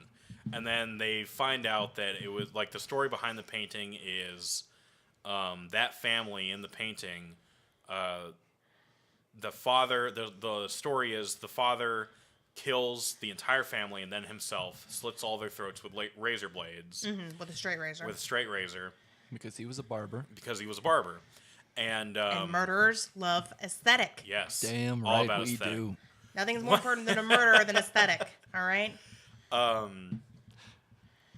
But so they say, oh, well, the whole family got cremated, so there's nothing they can do. Right. So they think, well, it must just be the painting that's haunted. Right. So they do this whole Ocean's 11 thing where they they go and break into the estate and steal the painting and burn it, but the painting regenerates. Yeah. Like not- a bitch. Not a haunted painting. It's not It's just a the haunted painting. frame! The frame is haunted. No, so Which would have been cool, but whatever. Yeah. If it was made out of like their bones or So- something. Ooh, creepy. Yeah. Dean does this super smooth move. Oh, it's the next smoothest. day. It was where he is amazing. like, "Oh my god, I left my wallet in there while we were stealing things." It got me. Yeah, I was like, oh, he left his like, wallet. oh, in God. there. What a damn. fucking trope. yeah, what an idiot. Yeah. Um, Yeah, we were all like, dude, when you do a heist, you leave the wallet at home. Yeah. Clearly, you don't want your ID on you. at Come least on. leave it in the car. Yeah. Yeah. What are you doing, Dean? But so that was just another ruse to get Sam to talk to Sarah. It was which so is cute. very cute. Yeah. And then Sam is like, "Oh well, we're about to leave town because our job is done." Lo and behold, it's not done. Sam sees that the painting is back, and he's like, "What the fuck? What the fuck?" And he's like, "Whatever you do, don't let that painting be sold or whatever." And Sarah's like, And- yeah, it's the most hideous fucking thing I've ever seen in the world. Yeah, As she's writing the receipt for the next buyer of the painting. yeah, Yeah, Yeah, it we're gets totally- sold immediately. We're not gonna sell this. yeah. And then like Whoops. the very next scene is, oh, the painting got sold. Yeah. And then the very next scene after that is the lady who bought that painting dies. And then this whole episode, like Ben said while we were watching it, you can really just steamroll through it. Like not a whole lot happens in the entire episode. It's not bad, but it serves a purpose. It's a Yeah. fun episode to see. it's thematically important because this is where we see Sam start to open up and heal after Jess's death. Yes. But outside of that, yeah, it's not like And so I was also thinking this is like we've started the past few episodes. This is where they're really opening up and not feeling like they have to take the show very serious and that they can have Yes. fun with it. oh yeah. Yeah. And Oh. so oh, but can we talk about something creepy that happens? This creeped me out. what? The dad's face changes in the painting. Yeah, Yeah. we were about to get there. Oh, sorry. Okay. I Yeah. realize. So The gun was here. You're like way over this. yeah. Okay. Sorry. Just to get back over So here. they while they are going to like research the merchants and everything like that, they find a photocopy of the painting in this book about them. And in the photocopy of the painting, it looks different than the actual painting. And one of the things is that there's a painting in the painting because they are standing in front of a mantelpiece, and there's a painting on their mantelpiece. So the painting in the photocopy is like some woods and a mountain. But in the haunted picture, it is a mausoleum. The With OG the painting. name The Merchant. OG, yeah, with the name Merchant. So they go to the mausoleum and find out that there are only four. There's only 4 urns of their remains. So Mr. Merchant did not get buried with them. Yep. So Dean goes to find like county information about really old stuff and where Mr. Merchant was actually buried, and Sam and Sarah are sitting outside and have this whole conversation about is there a thing between us? And Sam is like, there is, but I don't want there to be. Yeah. Because I don't want the same thing that happened to my mom and my old girlfriend to die a horrific flaming on the ceiling death. Yeah. And Sarah has the best response in supernatural history. Yeah, actually, yeah. Yeah. She's like, but I could get hit by a bus right now. Yeah. She's just like, that's a bunch of fucking bullshit. Yeah. You're just scared to be in pain again. I could die this second. Yeah. We could go fully down in Darko and a jet engine could just come out of the sky and land on me. I could get an aneurysm. I could be poisoned. I could be attacked by a bear. I could be attacked by a bear with tricks. Anything could happen. Yep. All right? A bird could fly into my temple. But I could be hit by a turtle falling from an eagle in the sky. It's happened. Look it up. Google it. But so they find Mr. Merchant's grave and they burn his bones, and then they go back to look at the painting to see if it has been effective. And guess what? It's not, because it wasn't Mr. Merchant. It was the little girl The whole time. It was a little girl. Oh God, it's so creepy. We see in one of the other difference in the painting is that Mr. Merchant is looking somewhere else. Yeah. He's looking like off to the side, and in the like photocopy painting that they have, he's looking straight on, like you would for a portrait. And they figure out that Mr. Merchant's face, while it was being haunted, was looking down at the little girl as a way to try to warn everyone. And it obviously was not working. Yeah. But so that's why we saw him move, because we see the death scene of this lady who bought the painting, and what we see is like a reflection of a razor blade and some glass, and then we see Mr. Merchant's face move from side to full profile, or to full like facing forward, and then the lady gets cut. So we're like, oh, it totally was him. But so fast forward back to, they find out it's actually the girl, and it's the little girl with his doll who's like murderizing everyone, and they're trying to fend her off, and they remember Sam and Sarah are in the house, and Dean is outside. He gets locked out, and they remember that in the mausoleum, this girl's remains were put in with this antique doll. And Sarah, being a like old curator of old estate sale stuff, says, "Oh shit, they used to make those dolls with like the kids' real hair as a way to like commemorate them." Which, first of all, very creepy. Yes. Very creepy, even for like The times. any society. Yes. Like, yeah, I'm pretty sure even the Egyptians weren't that creepy. Not the creepiest thing they did to children back then. Yeah. But Yeah, very true. Anyway, so Dean goes and burns the hair of this child, which has to smell awful. Like, just horrific. Because, human hair burning smells terrible, but 100-year-old human hair burning not a good time. Can't be good. I bet it smells like Axe body spray. Oh, God. Probably not, but Yeah, continue. I would prefer a cloud of Axe body spray to the face than that burning hair. Gosh, that's a tough answer for me. Right. Yeah. That's what I mean. Jesus. But so they save the day, As they do. and then the next day they find out in the county papers that little girl who was murderizing everyone was adopted, because of course she was. Yes, adopted children are bad news in horror movies. Yeah, she had murdered her original family, got adopted because her family was murdered, Yeah. and then murdered that family too, And then killed herself? and then killed herself. Yep. So she could become a ghost and murderize everyone. Yep. For years and Yeah. years and years. And I think that years. actually her being adopted and being in that painting kind of fits with the pattern of this painting. Was the people who bought the painting owned it, so it was like money exchanged hands to adopt this painting. Yeah. Yeah, because I like that. we asked, we like early, when we were watching the episode, which like Ben, I did not remember this episode at all. Yeah. I remembered Sarah, and I was like, there's a child here, right? There's a child in this episode. And actually, I'm thinking of a season 2 episode, but there was a child. Yeah, there was a child. There's a few episodes I think you were crossing it with. Yeah, maybe. Yeah. I remember there being a pool. That's what I was about to say. I remember you saying that. I was And like, then, a kid drowns or something. I know what episode you're talking That's about. a season 2 episode, right? Season 3. It's not a season 2 episode. It's No. season 3 episode? I believe it's season 3. What? Yeah. Because there's a lot of characters we need to No, maybe it is season 2. Oof, season 3, though. Let's We're going to have fun with season 3. Anyway, We're going to have fun with this fucking podcast is what we're We going to do. really are. We Yeah. already are, my friend. Damn right we are. so the last scene of this episode is Sam and Sarah being like, "Oh well, now I really have to go," and then Sarah's like, "Okay." Oh, damn. And she's like, yeah. Yep. And then she's all like moping about, and then Sam at the last minute knocks back on the door, and they have a good old smooch. They smooch. They smooch a lot. It was a super smooch for the cute. ages. And then Yes. Dean is like, Way to go.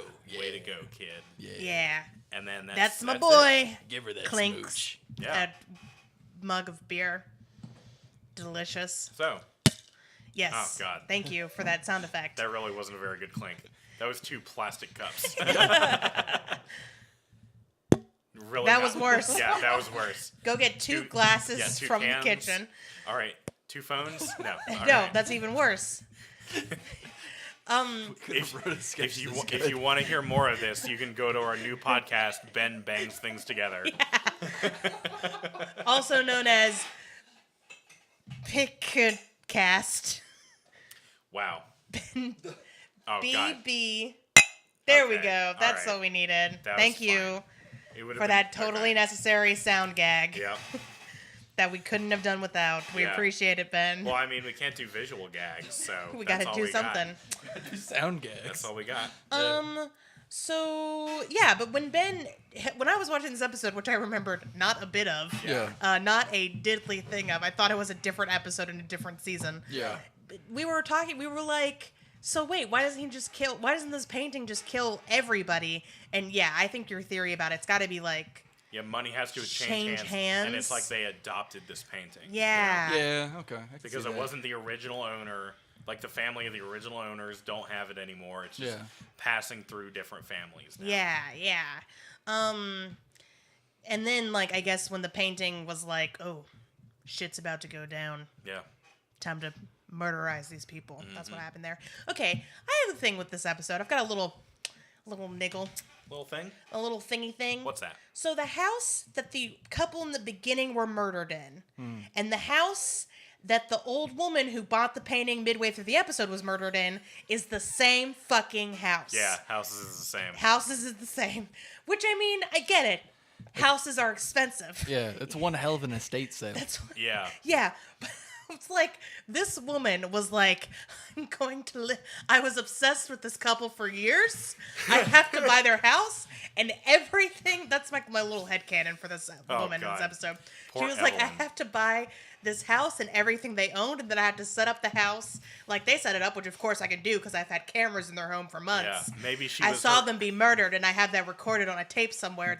It's buried in the backyard. Maybe if anyone when she finds it, they will was- know my secrets. She was her own kind of demon, where she like had to replicate every one of the houses, like the lives of everyone that she like knew or something. I'm just saying that Evelyn was a freak. Yeah. All right, Evelyn in bed and out of bed. Oh my god. See, That's my personal theory. I'm glad you made that joke before I did.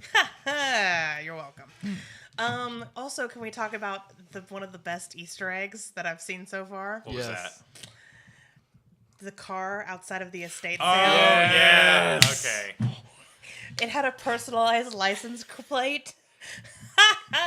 Yeah. Ben, would you do the honors, please?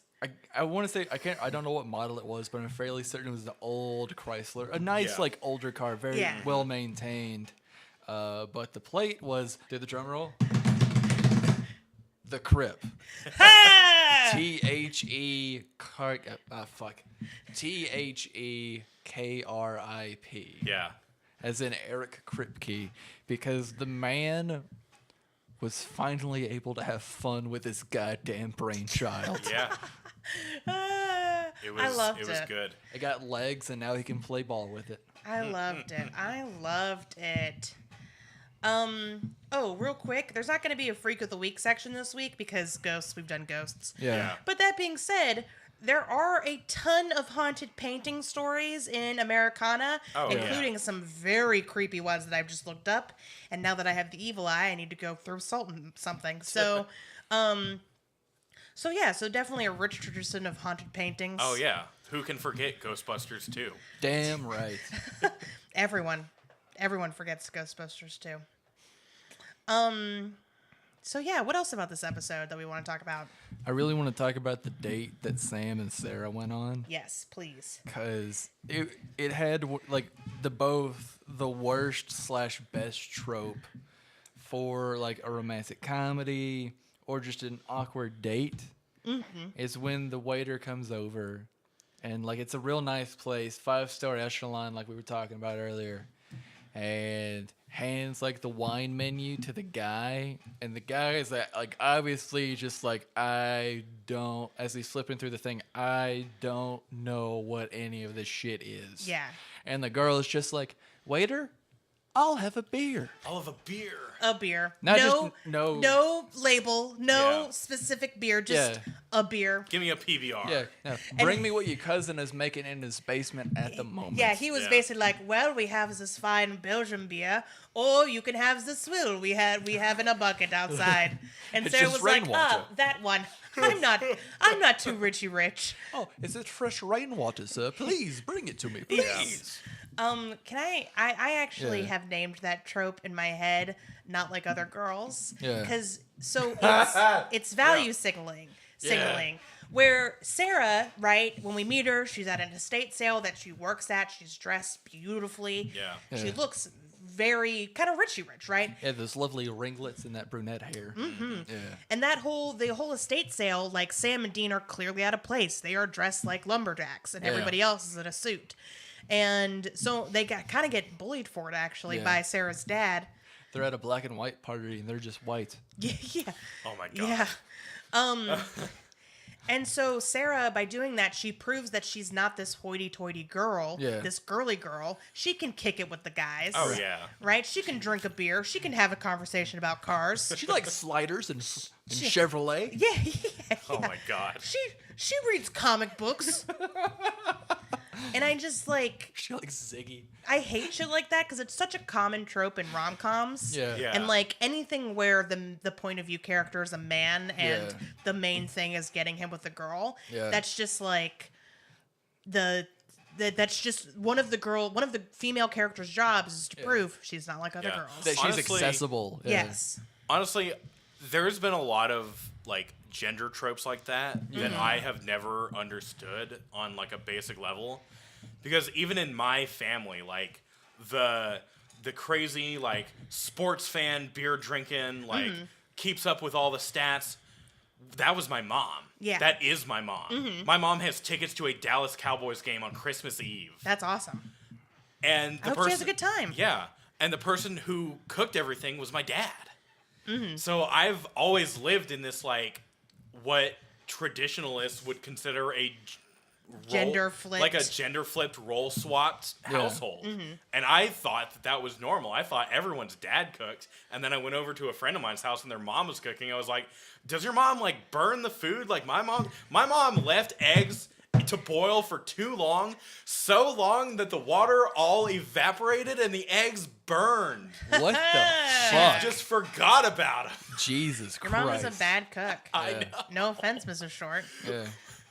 And she likes the Cowboys. What the fuck? Hey, we're from She's Dallas. from Texas. Yeah. I'm fucking with you. There's also there's a team out of Houston too, isn't there?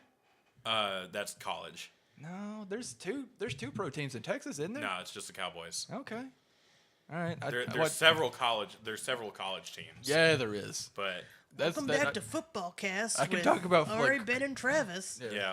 But no, that's how my mom was too. Like, she doesn't have tickets to like a Bama game or anything, but we watch, like, the whole family watch football together. Oh yeah. And I'm not saying that there aren't women who Yeah. don't prefer beer over wine because or like love football or Yeah. prefer like manly activities. But why you know, hasn't it been more manly. normalized already? Like, it is still this huge trope in media. It's a huge deal. Whenever a woman's like, oh yeah, I hate yogurt and I love man cakes. Yeah. It's like... Because it's easier for the establishment to be like, the man watches football and drinks beer, and the woman is in the kitchen making sandwiches. That's true. Well, and actually, and I think, honestly, it's kind of insulting to men. Yeah. It's insulting to women to be like, oh, I'm unacceptable as a mate because I'm not like these other gross girls. Yeah. Right. But it's also like it's producers and movie makers and TV saying, "Hey men, this is what you like. Yeah. This is what you enjoy, right? This is how the studio sees you. It's how the writers of Supernatural see you guys." Yep. And while it is not true that you go watch a movie or play a video game and then suddenly go and shoot up a mall the next day because hey, violence is fun, it is true that it changes how you see yourself and how you view your life. Yeah. So like there are probably men who growing up on media like this believe that if a girl doesn't value signal, if she doesn't say I'm not like other girls, then it's not what I want. Yeah. Fuck you. No, I'm just kidding. I'm really glad you gave that segue, because I was about to say something that probably shouldn't have. Oh, that's good. Yeah. Cool. Hey, you're welcome. I've Less things I have to cut. saved the podcast. Yay! But yeah, Oh, and boy. I also want to bring up that in this episode, there was this fight scene with this ghost. And Yeah, we're just going to move away. Good call. Good job, Travis. there was this fight scene with this ghost, and this is something that we've talked about in the past, is Sam's loss of agency. Mm-hmm. Yeah. And Sam has so much loss of agency that even other literal female characters don't have the same loss of agency as he does. The characters who normally get it, the women... Sam at this point is up against a wall. He has been hit by a desk. He's pinned to the wall with a desk. And Sarah's the one that moves it out of the way. Yeah, tries to get him out of there. She has more agency than Sam does. Yeah. Well, I think they try and use Sam sometimes to show that women aren't your typical, I'm going to break a nail. Yeah. Right. They're going to help. They're going to stand up and fight. They're going to help with the battle. Oh, Sarah is a total badass. Fuck yeah. She fucking holds her And own. she's not a badass because she has hunter training and can shoot a gun, which I actually really appreciated, because that's another thing that media does, where it's like, the girl can totally hang with the guys. Pew, pew, pew, pew. Yeah. How did you learn how to do that? I had 3 brothers. That sort of thing. Yeah. She's a badass because she takes everything in stride. Yeah. And just goes along with it. She's just like, ghosts exist? Cool. Yeah. Thank you for explaining that to me. I'm going to come with you. Yeah. Because my family sells this painting, and that's the reason why people are dying. Fuck you if you say no. All right, bye-bye. Yeah. And that's what's badass about her. It has nothing to do with her abilities. It's all about her personality. It's her attitude and It's her her personality. character. Sarah's such a cool character. I just love her so much. Well, it was also the fact that she wanted to go along when they were specifically digging up the grave. Like, she understood how fucking creepy it was, and she was like... it's weird how comfortable you guys are doing this. Yeah. She wasn't unrealistically cool with everything. Yeah. She was like, I'm doing what I have to do, but I'm not going to pretend to not be weirded out by this. Yeah. Because she'd never, come across supernatural shit before. Yeah. She had a nice balance of, except for the whole beer thing, she really had a nice balance of, not being unrealistic. Yeah. Right? Oh, yeah. She's not a fantasy. She seemed like, even in the short amount of time we had with her, she's not a male fantasy. She's a fully realized character. Oh, absolutely. So what you're saying is that women don't like beer. Look, I don't like beer, so no women like beer. All right, that's all I know. Yeah. That's how the Republicans work. This is like this is like 2 steps above women don't poop. Yeah. It's only because I can't burp, okay, guys? And that's not like a woman thing. That's just a me thing. I've met plenty of women who burp, and it's always gross. I'm always uncomfortable when it happens. Yeah, so Sarah is a badass. Okay, question. Not that I want to pit women against each other, but that's what I'm going to do. Okay.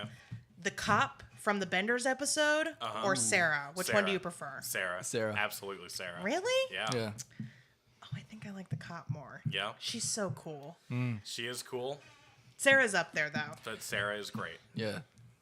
If I had to rank, like, the one-off characters from this season, Cop and Sarah are there. Mm-hmm. At the bottom is... Oh, gosh. She's at the bottom for me. Girl from the couple in the asylum episode. Yeah. No, I liked Girl from the Couple in the Asylum episode. Her boyfriend was a fucking idiot. Yeah. Yeah, the boyfriend might be down there. What about what's her face from Dead in the Water? Yeah, she was cute. Yeah. She was like That's Fred. Fred. Okay. Ooh, you know who it is? What? It's the girl from Bloody Mary. Not the main girl in that episode, but the friend whose dad dies. Uh-huh. Oh, God. Yeah. Bottom. Yeah. Oh, friend of the girl from the church episode. Wait, the girl who Hookman, dies? Hookman. Taylor? Yeah, No, she was yeah. fine. Was she? Yeah, I mean, we barely got to see her. I guess so. Her main crime was being a slutty slut. I barely remember these episodes week to week, so I don't know. What about the girl that went to TCU, the cousin of the guy from Hell House? Ooh, yeah. Well, she did Yeah. cause a lot of people to be murdered. So. Yeah, she I mean, did. she didn't know about it, but She didn't know it was going to come to life. no. Yeah. But she did decide to do that awful prank. Like, that is kind of fucked up. Yeah. Yeah. All right, she's down there, too. Yeah. Also, the guy from that episode, he's also down there. Technically, she was up there. Well, Oh my god. yeah, so all in all, Sarah, cool character, very cute, very beautiful. Yeah. She has a great, like, 15-year-old drama girl, I'm giving this speech with all my heart, where she's like, hey, you have to bring me along. I don't care how crazy it is. Yeah. I don't care how dangerous it is. Yeah. She's I also liked that it was a character who was like older that wasn't supposed to be younger. Yeah. Yes. Yeah. That was good. Yeah, Sarah, I mean, she's definitely older than Sam. Yeah. I'd say she's probably somewhere in between Sam and Dean. Or around Dean's age. I was thinking late 20s to early 30s. Oh, yeah? Yeah. Yeah, because she went to art school. Dean is what, 27? 26. Yeah, same thing. She went to art school and then established herself in an art house. I mean, that takes a couple of years, even though it is her family. So, I don't know. She definitely came across as, like, older and more mature than Sam. Oh, yeah. And part of that is because Sam is going through some trauma. Yeah. But I don't know. I liked her a lot. She was, yeah. Can we talk about the fact that Sam wore khakis? Yeah. What the fuck, Sam? Yeah, Sam. God damn. I thought you were the well-dressed Well, one. we are talking about like a 22-year-old guy. Yes. Who has been he has like several cases of PTSD. That's true. Yeah. And that forced him to wear khakis. I'm not saying it forced him. I'm just saying he's not clear-headed enough to be like, I That's probably true. shouldn't wear khakis. I can't imagine Honestly, John ever being like, here's the nice thing you have to wear. When I was 22, I did not own a single pair of khakis. Probably for the best. I think when I was 22, I only wore blue jeans. Yeah. Or blue, just dark denim. Yeah. Yeah. I had some nice dress pants. I had a lot of dresses. Still have a lot of dresses. Yeah, and the nice pants I had were not khakis. No, Yeah. they were like They were a like- good yeah. black pair of pants. Yeah. Black, gray, brown. The only reason I ever had khakis in my early 20s because I worked at Target. Yeah. And I only wore those khakis at Target. Like I said, when I was 22, I didn't have any. But when I was still going to college, I did have to have some khakis because of music, like band, Sure. ensemble stuff. What we're saying is the only appropriate time to wear khakis is if you're forced to. Yeah. Yeah. By a job or a engagement of some sort, your hobby. I honestly, that's like in the job I have now, you're supposed to only wear khakis, like khaki pants or shorts, or black pants or shorts. Sure. And I break that rule every day. I wore these to work today. They're like a grayish. I'm wearing pant. dark gray cargo joggers. Oh God. That sentence. And I wear like my green pants. I wear my gray pants. I have another pair of green pants. Travis is a well-dressed tree, Yeah. and he wears a lot of green and brown. I have this very nice outfit where if I ever get turned into a cartoon character, I want this to be my outfit. It is brown boots, my brown Rockport boots with my green pants and my brown checked gingham shirt. Yeah, that is a nice outfit. This one. Okay. Yeah. Yep, that's that what a Travis picture of looks me? like. That is what I look like. The Wow. face you're that making is amazing. Thanks. Don't post that anywhere. Instagram, here we go. God damn it. Yeah, but Sam in the episode, and look, the early 2000s were a terrible time for many things, including men's clothes. But Sam in the episode is wearing a white button-up, a dark, I want to say navy or black sports jacket. Yeah, it wasn't. It was almost black. Pants. No, not even like a dark khaki. I mean, like a light. Like a beige khaki. Yeah, like a light, like an eggshell. Pleated. I mean, he was like a pre-law student. Maybe that's just he had to wear something like that. Like, if that's the only thing he had, fine. Yeah. I mean, it probably is the only thing he has. But no, he has a suit that he wears when he's pretending to be FBI. He has black dress pants. Oh, you're right.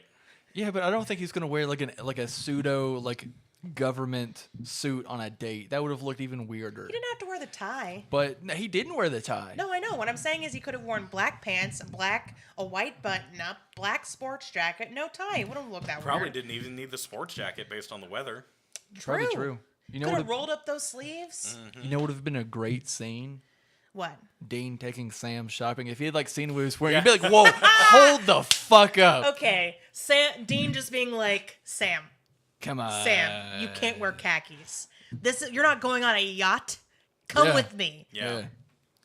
You're going to a restaurant. Another thing I want to say about Sam's date is Sarah is like, so you're reasonably attractive. And I was like, yeah, Jared Padalecki, reasonably attractive. Yeah, what an uggo. Definitely not as attractive as that Jensen Ackles guy. Yeah. What a hump. I was like, oh, that perfect bodied, perfect skinned Jared Padalecki. What a hideous person. Yeah, it's not like he did modeling as a child. Yeah, not like anything. Not like he's been on TV in several shows. Nothing like that. Moderately attractive Jared Padalecki. Basically, I mean, you're all right. middle of the road. Could Jared you Padalecki. imagine? You're nothing like your brother Dean, whatever. Yeah. I feel like Jared Padalecki and Jensen Ackles have stayed in pretty good shape for the show. Oh, yeah, But absolutely. could you imagine Jared Padalecki with a dad bod? I mean, still attractive. I don't know what you're saying, Travis. Yeah, I mean, you're right, but just think about it. I mean, Think about it, listeners. Don't at me. Okay, so there's actually a scene later in the show where he is ripped, Yeah. and his hair has gotten together, and he's doing pull-ups, and you can just hear the panties drop for miles. Oh, I bet. He's As got a they tattoo. soak. Yeah. He is a doing tattoo. a good job. Yeah. Yeah. So, and then you mentioned at the end of the episode about his bangs, They're in his eyes. and they were all in his eyes. They're in his eyeballs. And like I said when that episode ended, the early and mid 2000s gave everyone with bangs this incredible skill to be able to see through them. Yes. Yeah, and that's it. Emo. Yeah. It's like You thought the emo movement was a waste of time? It is Oh no. It is did an everybody a F-list- favor. F-list X-Men power. I can see through my bangs. Yes. No, you know what I think it actually is? You know how our eyeballs actually look at our nose all day? Yes. But our brain just chooses to ignore it? Mm-hmm. I think when your hair starts growing like that, and it's in your eyes like that, your brain just chooses to ignore parts of that hair. And it'll still be in the way a little bit. Every woman who's ever had long hair disagrees with you right now. I used to have long hair. My hair used to look like Ben's. I've had my bangs in my eyes before, and it's not even that it gets in the way and I can't see through it. It's just annoying. My hair doesn't even want to get in my face. Look, I'm trying Yeah. to get through my. Well, that's because of how your scalp is. Yeah. And because of how your hair parted. Yep. Ben's got it right through the middle. He's Yep. got the butt part. But yeah, I mean, I used to have my hair all in my eyeballs like that, and I could see through them. Yeah. Guys, why did I have written down shoot it with the shooty part, Dean? Yeah. Oh, yeah. Dean is Sorry, trying to get... we've spent a lot of time talking about Sam and his appearance. Sam, you're gorgeous. Now we have to talk about Dean. All right, Dean was doing this thing where he had to go get this doll out of this mausoleum. Yes. And apparently, I didn't know that they was made behind safety. reinforced Yeah, glass. reinforced plexiglass. Apparently, Yeah. because Dean's trying to pound at it and it's not working, and then he takes his gun. Takes the butt of his gun and starts pounding on it, and he's about to give up. He is about to give up when suddenly he looks down at his gun and goes, "Fuck you," and then shoots the window finally with his gun. Shoot it with the shooty part, Dean. Shoot it with the shooty part. That's what this episode is going to be called. The look he gives his gun where he's just like, God, well, I'm an damn it. idiot. Yeah. It's like the look we give Travis when he does the Siri thing. Yeah. Yes, or the look we give Travis when he says anything. Yeah. See, just to give the listeners a visual of that gag. It's just, But shoot it with the shooty part, Dean. yeah. It's like if he had a sword and he was trying to hit his opponent with the handle. Yeah. But yeah, that was a funny moment. It was a nice like tension breaker. Yeah. Yes. Because we were all tense from watching Sarah and Sam get attacked by this ghost, and then here's Dean just being an idiot. This is the first episode I've seen since I don't know why. Look, guys, I don't know why, but this is the first episode I've seen since Wendigo where I was a little creeped out. Oh at yeah, first. you got freaked Yeah. out, but there was this Yeah, little freaked jump out. scare. That was a little jump scare. I also just got freaked out when Sam and Dean and Sarah go to check on Evelyn, the woman who definitely has video footage of those nice people being murdered somewhere. When they go to check on Evelyn and she's sitting upright in her chair and her head isn't lolled back or anything, and Sarah's like, hey. And she's got that divot you can see missing from her cheek. Yes. Sarah's like, hey, Miss Evelyn. And then she goes and she touches Miss Evelyn, and then her head falls back and her throat's slit. And then they looked at the painting and they looked at things that were different. And I was like, just creepy. It's very reminiscent of the laser hallway scene from Resident Evil 1, the movie. Oh yeah. You're looking at the wrong person for this. I know. I'm looking at the right person for Yeah. it, though. Yeah. He knows Now exactly that what you've I'm turned talking to about. Travis. Yeah. Have y'all seen the movie Ghost Ship? Yeah. No. Yes. The opening scene is literally it's like this haunted ghost ship. Then that's the movie. But and that's all, folks. it's like spooky ghost guys going through this haunted ship or whatever that sunk or something like that. Yeah. But the opening scene is how everyone in that ship died. And it's literally like there was this giant like sail cable. There was this giant sail cable or something, and some unknown person with a glove on releases this cable, and there's this outdoor dance party happening, and this cable just rips through everyone at the dance, and it's so razor sharp that no one notices at first until they literally start like falling apart. Yeah, it's amazing. Yeah, and so that also reminded me of that. I think just like it's the idea that like something you wouldn't notice is drastically different, or you would notice something drastically different, but like something small that you wouldn't notice and then realizing later, it's just creepy. Yeah. It's just like it's an atmosphere thing, you know? Like if I walked in one day and like we have a skull on top of a stereo, if that skull were turned the different way, I'd be like, oh, Travis did freak me out.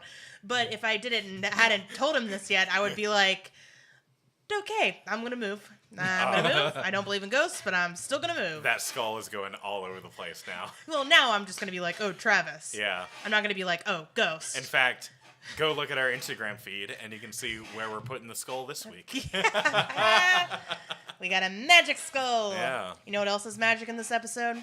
What? The bonds formed between friends. Now I'm just fucking with you. It's that Oh my motel room. Yeah, the motel room. Oh my god. Ah. It was incredible. Like straight out of the 70s. It was an Elvis-themed motel room. Is that what it was? Yes. That's who was on the Or like a Do Not Staying Disturb. Alive thing. Disco Elvis. Yeah. Disco. It was very gaudy. It was very Saturday Night Fever. I'll give it that much. Yes, Yeah. it was Saturday Night Fever. Like there was like checkered checkered wallpaper. Yeah. These like decorative swirly things, and it was just it was a time. I've never been in a motel room with like a wall that juts out Like there's an open It's kind of like space or like an open entrance, and then the wall kind of, and then there's spirally. I'm not doing a good. Describing It's well, like it's kind of like a room separator. Yeah. So there's like the front of the place, and then there's the beds, which are behind the swirly wall. Maybe I just haven't been in a nice enough motel room. Yeah, maybe. I love how every town they go to, there's like a themed motel room, as opposed to them just being like, all right, we're going to go check out the Super 8. Yeah. It's always like, we're going to go check out Disco's Last Sleep and fucking Disco Never Dies. I think that has to do with the credit card scam, because you can't take that to a Super 8 or a... Oh, like yeah. Yeah, You got that's to take true. it to like a local motel. Yeah. Every place they go has a local motel. It's kind of amazing. There's plenty of local motels here in Huntsville. Well, yeah, but we also have like a sizable population. That's true. The places they go are like podunk. Sometimes they're not. Sometimes. Decatur Yeah, I has guess- has like a local motel that isn't a chain. Really? Yeah. Decatur, the city that could. The little township that tries. Yeah. But will never be as good as Huntsville. Nope. Bow, wow, wow, wow! What are you going to do with all that river water and cat food? Yeah, Decatur. Damn right. Yeah, that's what they're known for, is cat food and Yeah. rivers. Oh, my God. I don't think it's actually owned by... And it smells weird out there. Yeah. Yeah, well, because of the cat food. Yeah, Exactly. The Meow Mix factory is there. Which is why it smells weird. Is it still there? I thought it changed to something else. I'm pretty sure it's still Meow Mix. Okay. Okay, moral of the story, Decatur sucks, Huntsville's cool. High fives. High fives, everybody. Yeah. I'm high-fiving a million angels. Yeah, okay. But special thing about this motel room, they use it in every fucking episode. Yeah. After They this, just change the wallpaper. Yeah. Yeah. Oh, that's awesome. Yeah. And you can always tell because even if the room and the inside of the room is different or rearranged, when they walk out of the room, it's that same like cement wall with a decorative top that they always have to turn left at to go out to their car. Yeah. See, when you were saying like this took place in upstate New York, I was thinking, upstate British Columbia. Yeah. Yeah. Yep. Yeah, Oh, yeah. just like it took place in Richardson, Vancouver. Yeah. Well, this was definitely the first episode where like the fact that Sam and Dean are, not rich. Yeah. That comes across. Yeah. Because they have to schmooze with the New England WASPs, Yeah. which stands for White Anglo-Saxon Protestant. Thanks for that. You're Yeah. welcome. Well, The Travis more you didn't know. Yeah, I actually didn't know when I was Dean being Yeah. was. I was being sarcastic. You also didn't know what subterfuge meant. I meant centrifuge. No, I was making a joke. Speaking Okay. of I thi- love Sure. malapropisms. All right. speaking of things that Travis doesn't. Speaking of which, Speaking of which, Oh, There- wait. I want to ask one more question. this is short. What? There are 2 NFL teams in Texas. oh yeah, Yeah, Oh, the that's what we're Houston talking about. Texans. what? Yeah. I guess you're not as from Texas as you've been telling Yeah. us. They don't exist. Yeah. Not to you. Yeah. I think that's who J.J. Watt plays for. Oh. Yeah. Well, if everything that Travis didn't know didn't exist, there'd be a great many things that weren't in this world. Now Yeah. look at there. Yeah, like North Korea. I know about North Korea. Or Pong balls. I know about Pong balls. Or Pong the video game. I know about Pong the video game. Or Pac-Man the video How game. long are we gonna do this bit? That's right. J.J. Watt does play for the Texans. Oh my God. Anyway, you were going to talk about something? Actually, I just kind of want to know. I think we've gone over everything I want to talk about. And like I said, I'm not really good for the week episode, but we'll be back with a doozy next week. I mean, we're gonna talk about some We're gonna shit. doozy it up. We're going to knock your socks off. Yeah, it's gonna be. It's gonna be one dangy of a Yeah, doozy. I'm gonna talk a lot about it. We're going to shag ass on next episode. Oh Yeah. God. Also, we have a very special thing coming up from the finale. I'm super We excited do. about it. We're almost to the finale. We're almost to the finale of season 1, and we're doing something special. So, make sure you tune in for that. Get fucking amped. Yeah. Get hyped for it. But Yeah. I want to know final thoughts on this episode. We've already kind of touched on it, but likes, dislikes, comments, questions, concerns, dreams, hopes, fears, nightmares. This episode was not a 10, Yeah. but it was also not like a 5. Yeah. I'd give it like a 6 and a 8. There you go. It was entertaining. Yeah. But I'm not gonna. When I go through at the end of the season, when we talk about our absolute favorite things from season 1, This is not going to be this on is the not gonna be on list. the list. Yeah. I did like Sarah. She'll be on the list probably. Yeah. 'Cause Yeah. she is great. But Because she is proof that they can do well with female characters. Yeah, well, I think you can always, that at the beginning, they're just not very prevalent. Yeah. It basically the women in the women in Supernatural in season 1 remind me of the women in Star Trek. Interesting single off characters, but that's all they are. And often green. That reminds me exactly of Supernatural. Yeah, it's not easy being green. Nope. That's why so much bad shit happens around them. Yep. So yeah. What about you, Travis? Final thoughts? Sarah was great. Mm-hmm. Yeah. I wish we could see more of her. Yeah, me too, buddy. Bam. All right. Well, what is the next episode called? Are we at that point? I think we are. Unless you guys have anything else you want to say? No. We talked about khakis, right? Yeah. Yeah, we talked about khaki. You know what? I'm going to say this about Dean's appearance. It was fine. Looks pretty much the same he looks every week. Yeah. See, that's what I love about Dean. Where's that jacket? Like Dean is like the epitome of like hedonism. Yeah. In that he is just in it for himself and for his own pleasures. Does not give a fuck. He doesn't give a single solitary shit. Yeah. He's just like, whatever, man. Yeah. I do think it would have been great to have the scene of him like taking like Sam shopping and being like, look, these are the kind of pants you need to wear on a date like this. Yeah. Sam just being like, okay, whatever, man. And what- Dean's like, no, I'm serious. Like Dean's like, what are you taking her to the fucking Applebee's? Yeah, then wear khakis. Yeah. Oh, man. Scenes. Okay, look. Supernatural writers, are you listening? Scenes that we Probably want. not. Go back to season 1. Refilm it. Do a reboot of the show. Add that scene. God. I can't even imagine what a reboot would be like. I bet Oh, Sarah's God. still looking pretty good though. Yeah, I bet so too. Gorgeous, gorgeous woman. I mean, most of the women that they have on this show are Yeah, very lovely. pretty. But Yeah. But anywho, to be less sexist, what is the next episode it's is? not sexist to say a woman is pretty. I was okay. I felt weird saying it. No, it's okay. Okay, all right. Wait, hold my hand, Ben. You're not a piece of shit all the time. There was a lot of very important things said in a very short sentence.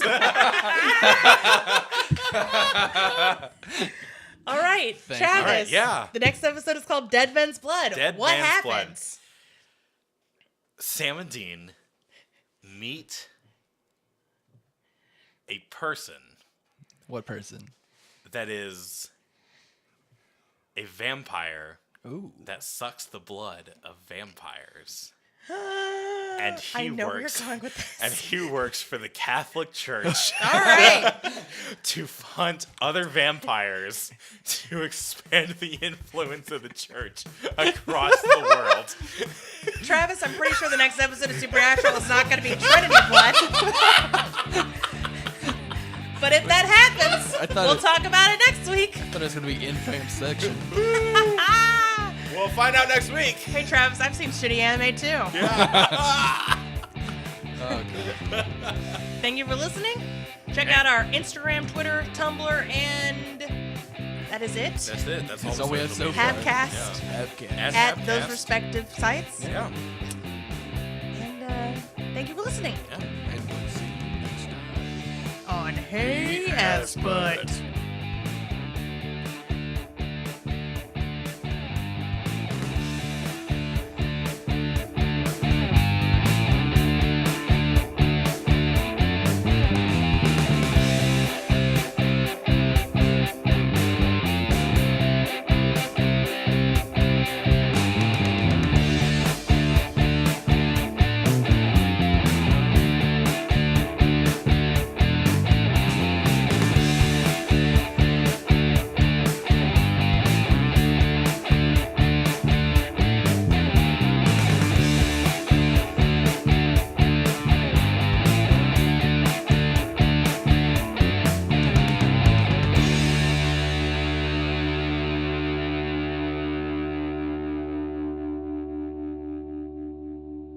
We're gonna talk about how Sam never throws any dick, and how Dean throws too much. He's just a gotta burden to find- live with. You gotta find You gotta find that happy medium. the right in between. You can't just throw dick whenever, wherever. You can't throw dick willy nilly. You have to. There's a time and a place. First of all, you got to wrap that shit up. That's Damn important. right. That's the most Children, have a safe lunch. Always use a condiment. Did you just say children? I did. Okay. Well, Okay. Kids need to learn about safe sex. I'm not talking about toddlers and there are small kids chitlins. I'm talking about. to this episode. Go Yeah. to school. Don't listen to this. We have an explicit tag for a reason. Okay. All right. All right, Sunny Jim. I don't care what time it is. Go to school. Go to school. 2 a.m. Hey, Go to I don't want to hear any goddamn of school. this. It's 7:30 at night. Go to school. All Go right? into your goddamn library and work on some fucking You homework. fucking pieces of shit. Fuck you. Fuck you. This is why your parents don't love you. You're listening to us This is why instead of mommy and working. daddy got divorced. Okay. You thought that they came and told you that it wasn't your fault, but you've always suspected it was, and that was true. Your dad regrets buying that motorcycle instead of the abortion. Oh my God. Buying the abortion instead of the motorcycle, you mean? Did you mean? No, I meant like he bought the motorcycle Instead instead of the abortion. Yeah. Oh, okay. Oh, Yeah. okay. Yeah, it I was like get a- it it. was like I a- get it. yeah. Because the child's alive. Yes. Okay, it all comes together. All right. Your mom wishes she still fit into her yoga pants instead of having you, you little son of a bitch. You took your mother's youth and back with the episode. All right. So Sam and Dean,